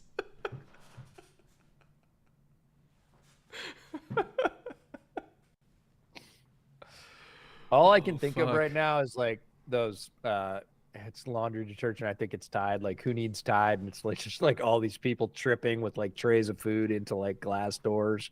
Like, that's all I can imagine is like you getting your DoorDash and then just binning it on the island in the kitchen. Knowing my cats, they're going to be the ones that trip me. Well, the boys are quality for that. They're I very see solid. one of them. He's over there just staring menacingly at me. He's probably stalking. He wants his snack. Oh, Devil's avocado for $5. Thank you, Devils. We'll you. put that towards aspirin for Brett tomorrow morning. Or the ER visit. Let's not do that. That's more expensive and less fun. Voice of New Englander experience. moves to Charlotte, won at Stroud. Oh my goodness. I really can't wait to see the 30 for 30 Matt, you're on right. This that is draft class. premium content. I haven't even looked at the game in minutes. It's okay. You're not missing much. Yeah, the Bears haven't either. All right, Bajan to Komet. We've not seen that connection tonight very much at all. He targeted once earlier, but Komet's been a favorite target as Bajan sort of worked his way into the starting role. And you know, you gave your mea culpa. I believe it was on the podcast for things that hadn't gone well, and you were gonna give well foreshadowing. Do I tell him who you gave props to, or do we make him go to the pod tomorrow? Dude, I'm blasted right. I don't even know what you're. Manuel Forbes. Oh yeah, he was You okay gave last flowers week. to Emmanuel Forbes, right? So I'll do the same, and I've been very hard on Cole Kmet because he's not played very well for the most of the season, and especially in the blocking game, he is still not a good blocker. I'm not making any aspersions that he's a good blocker. He had 2 catches, one for a touchdown last week that were, I would say, either one, well, definitely the touchdown catch, best catch of his career. Beautiful catch, difficult catch, money, like first 6. And he's looked better running routes in space and catching the ball than he has probably ever as a Bear. Now, he's had a lot of production as a Bear because he's been targeted a lot, but they've been hooks, curls, outs, flats, not terribly impressive stuff. So when he got re-signed for a not top of market, but high market contract, I was not impressed. And he's looked much, much better catching the ball over the last 2 weeks. Like, could be a He threat. looks like he lost weight too. Like he looks faster. He looks like he's just better on the move this year catching the ball. Now, I Mhm. still don't want him blocking because he is abysmal. Even in this game, he's burned several blocks. Last week he had a block he was supposed to chip the DE. He completely whiffed him, and then like opened his numbers page. It was like, throw it to me because there's a defensive end crashing on your face that I was supposed to block. He ended up with the reception, and people were like, "Oh, look at that!" And I'm like, "He made that himself."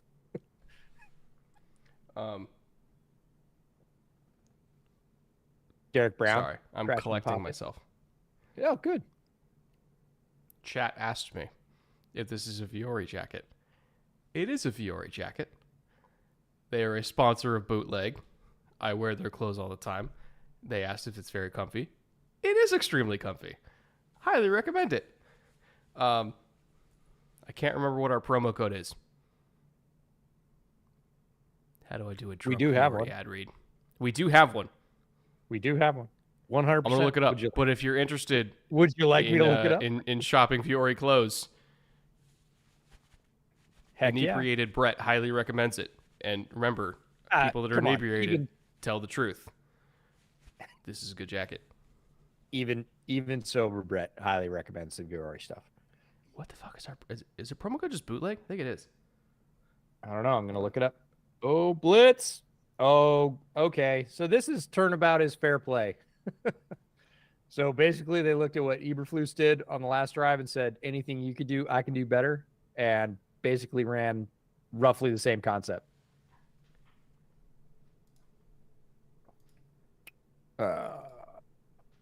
Looking.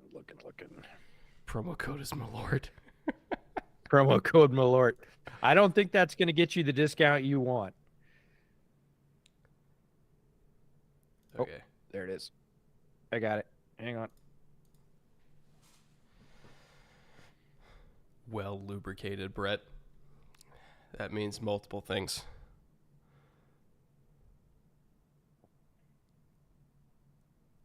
All right. Panthers down 3. 7 minutes to go. Starting from inside their 10. Bryce Young legacy drive. This is the opportunity. Inebriated Brett, what do you think about the Patriots this year.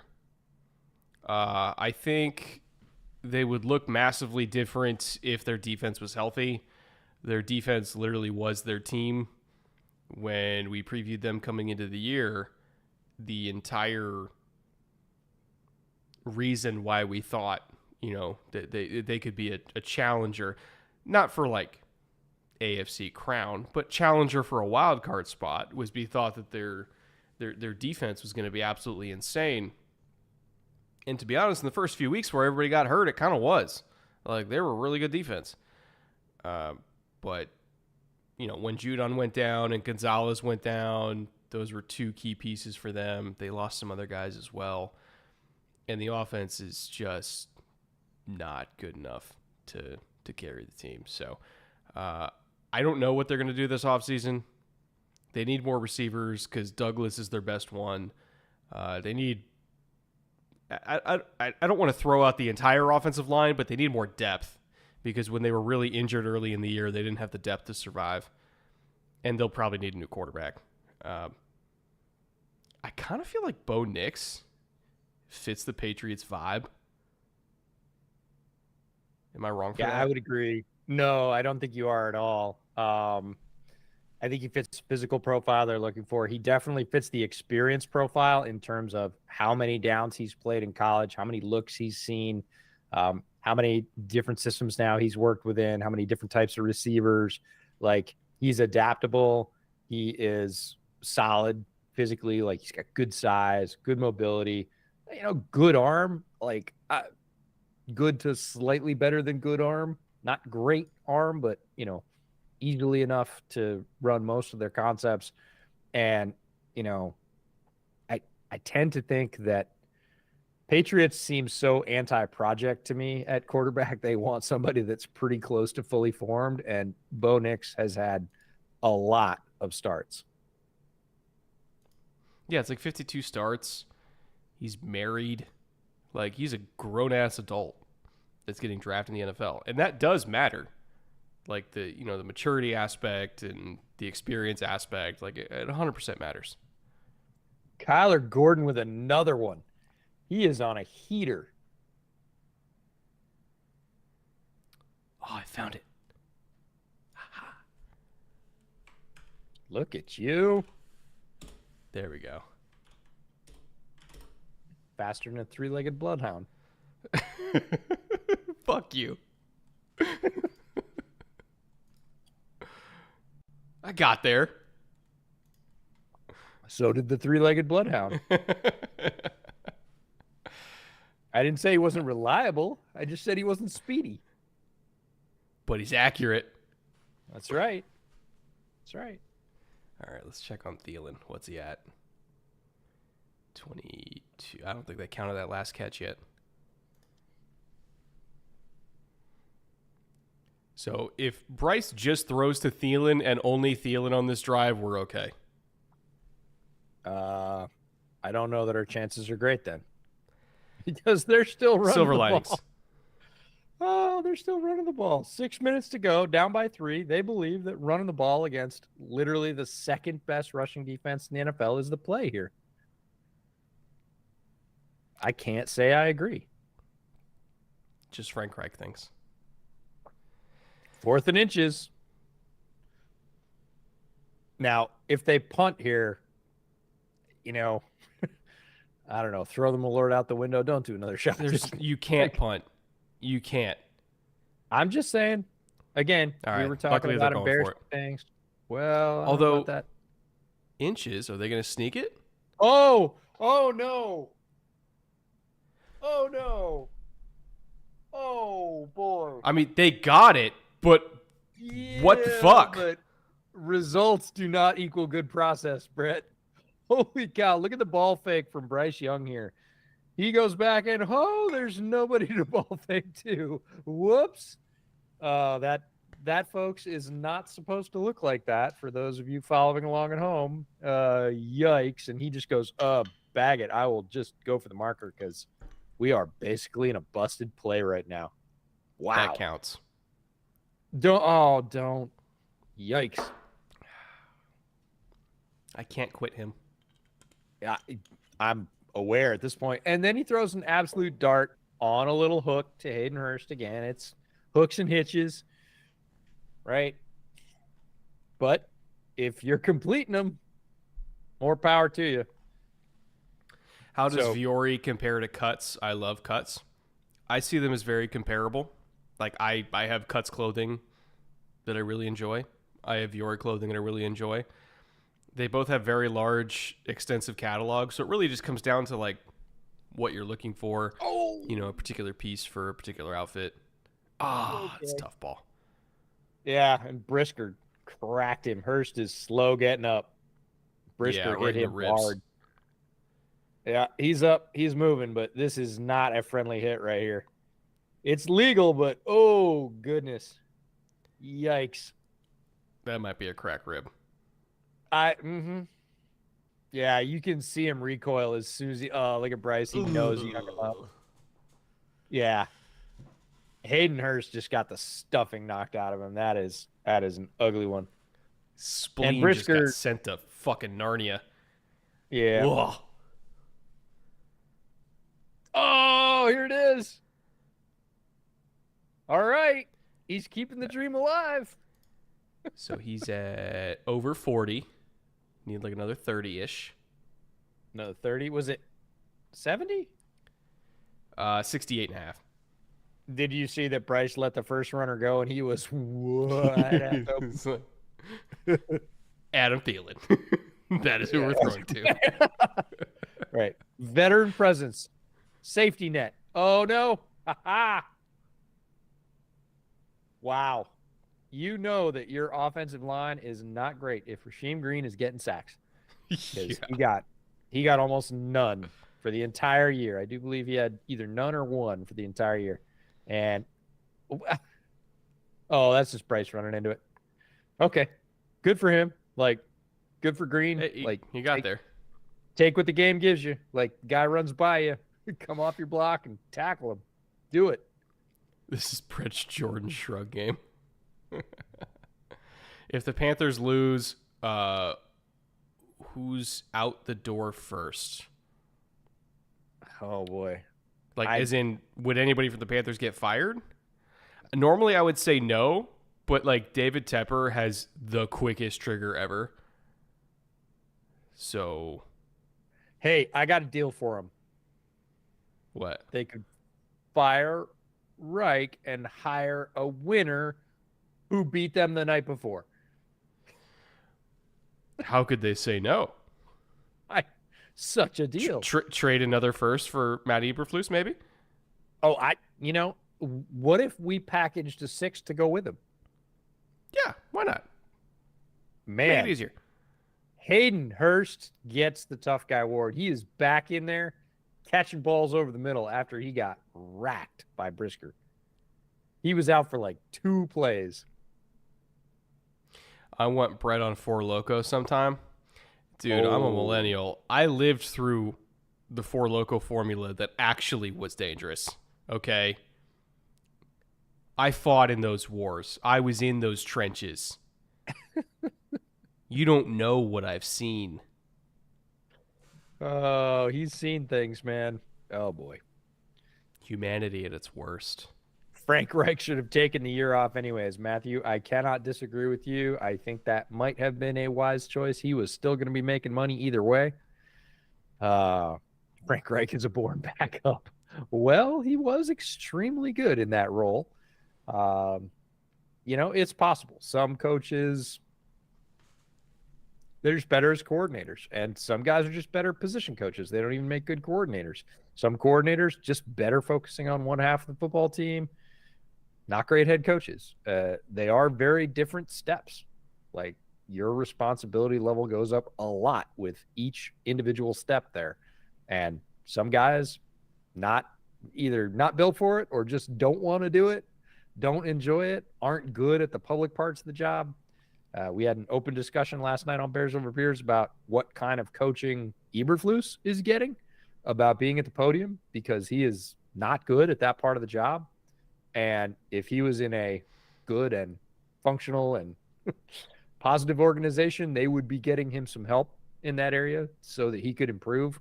because he hurts himself at the podium. To be completely honest, That's a nice way of putting it. he does not do himself any favors. And if the organization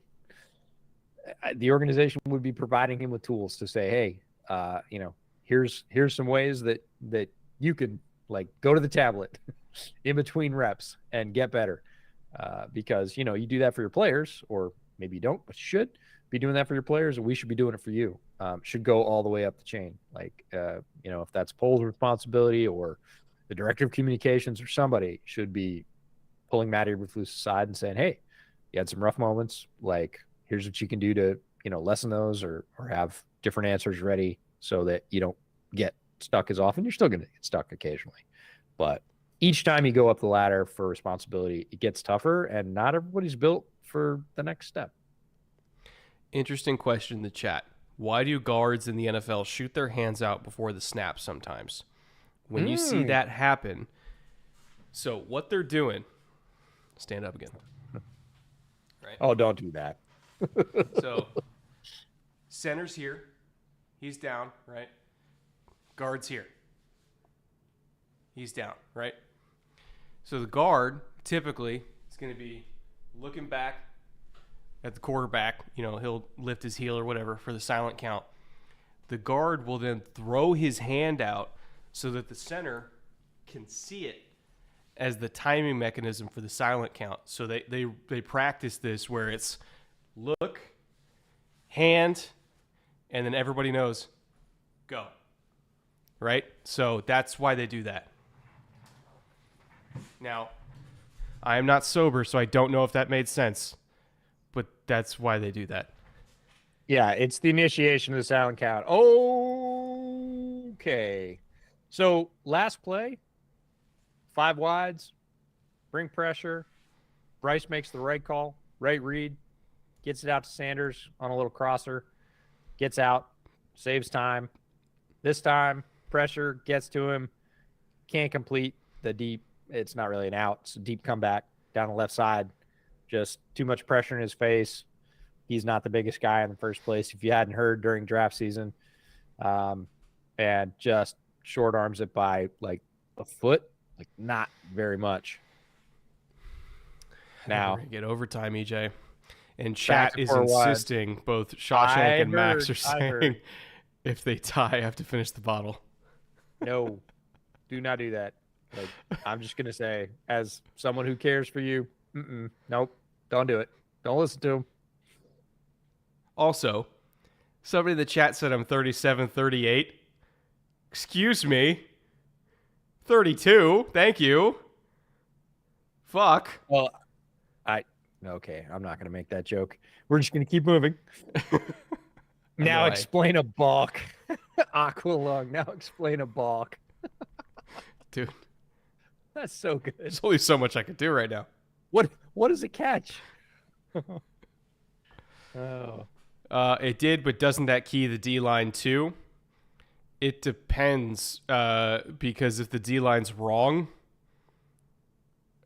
then they basically just give 5 yards, right? So they're not going to do it unless they're absolutely sure.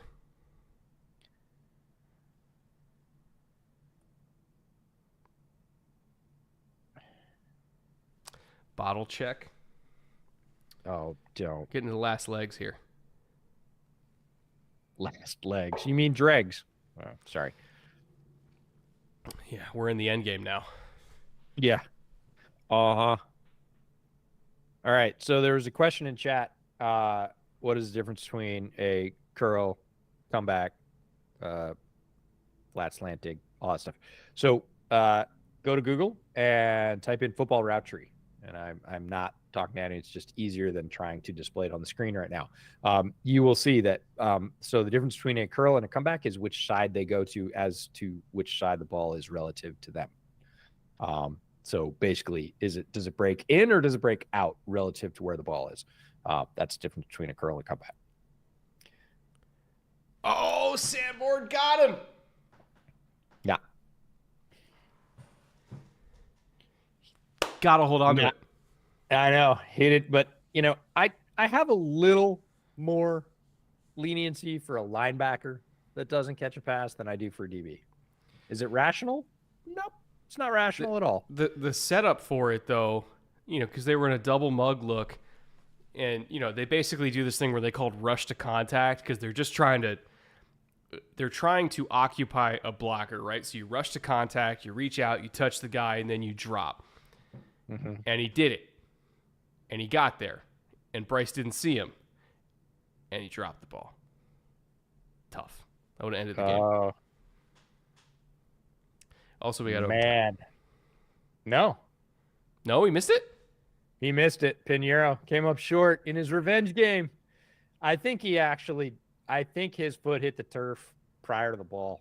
Like, he's got a big enough leg. I've seen Pinheiro. He came up short.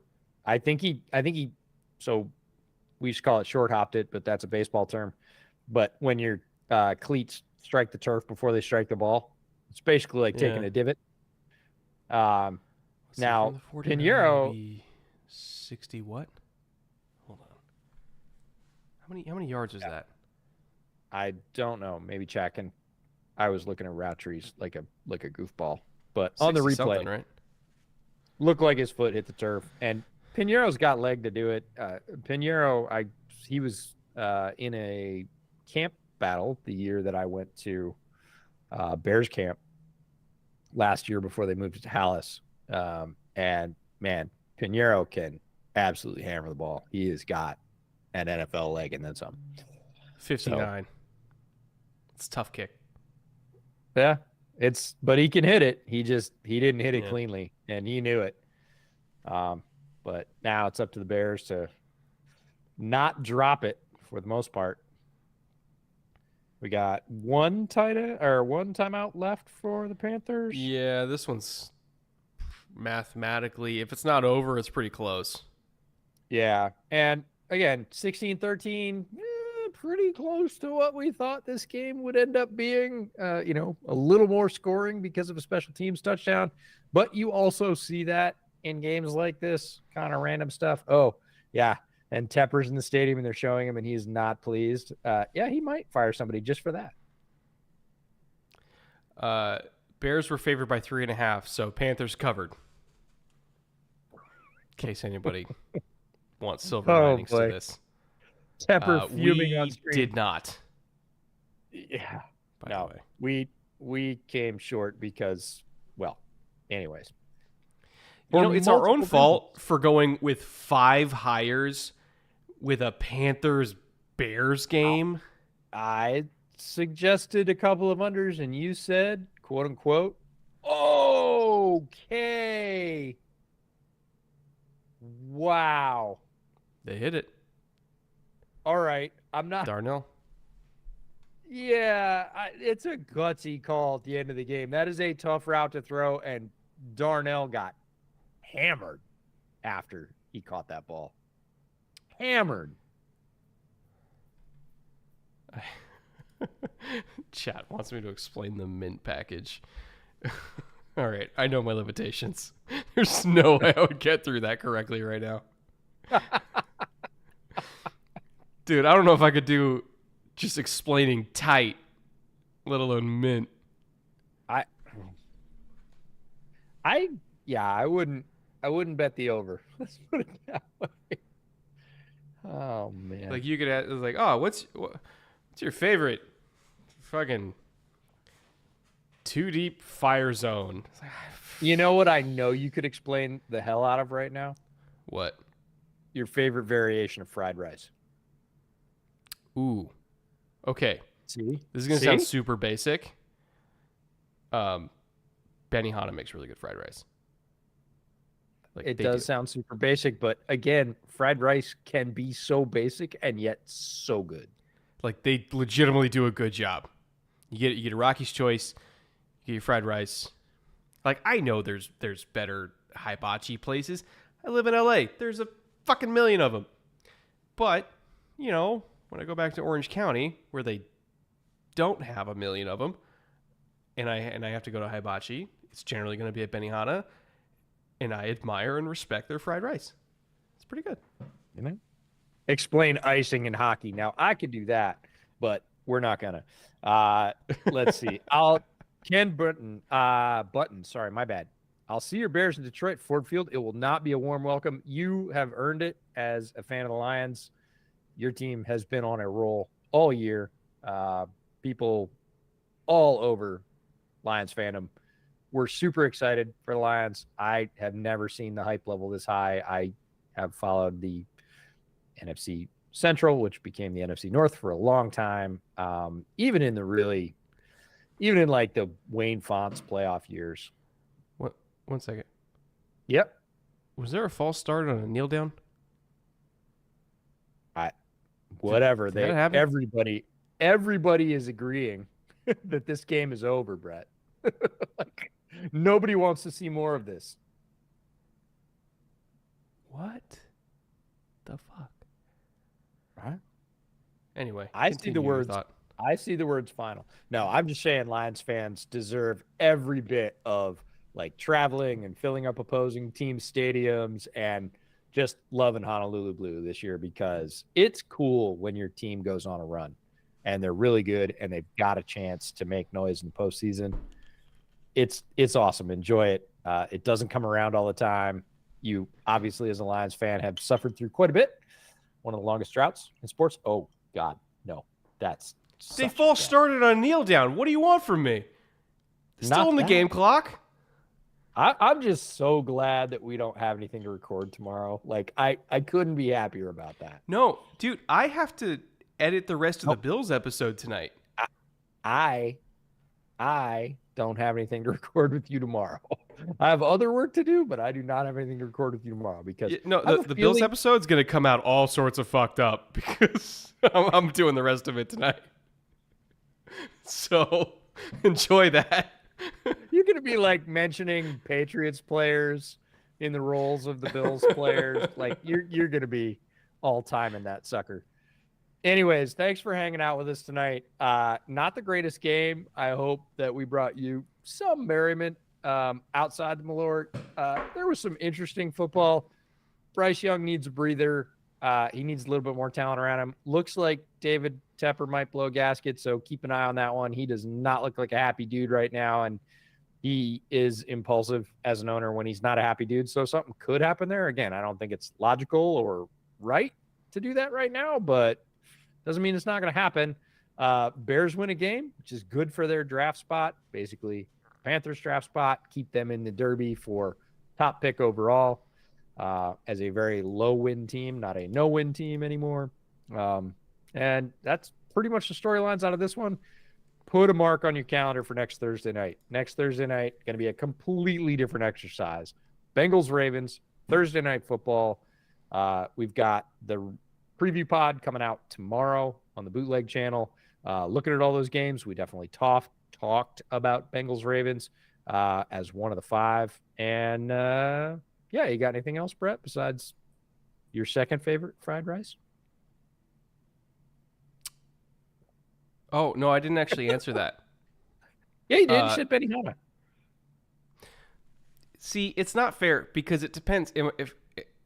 If I'm in a shrimp mood, and you know I get in my shrimp moods, versus chicken versus steak. Yeah, it's true.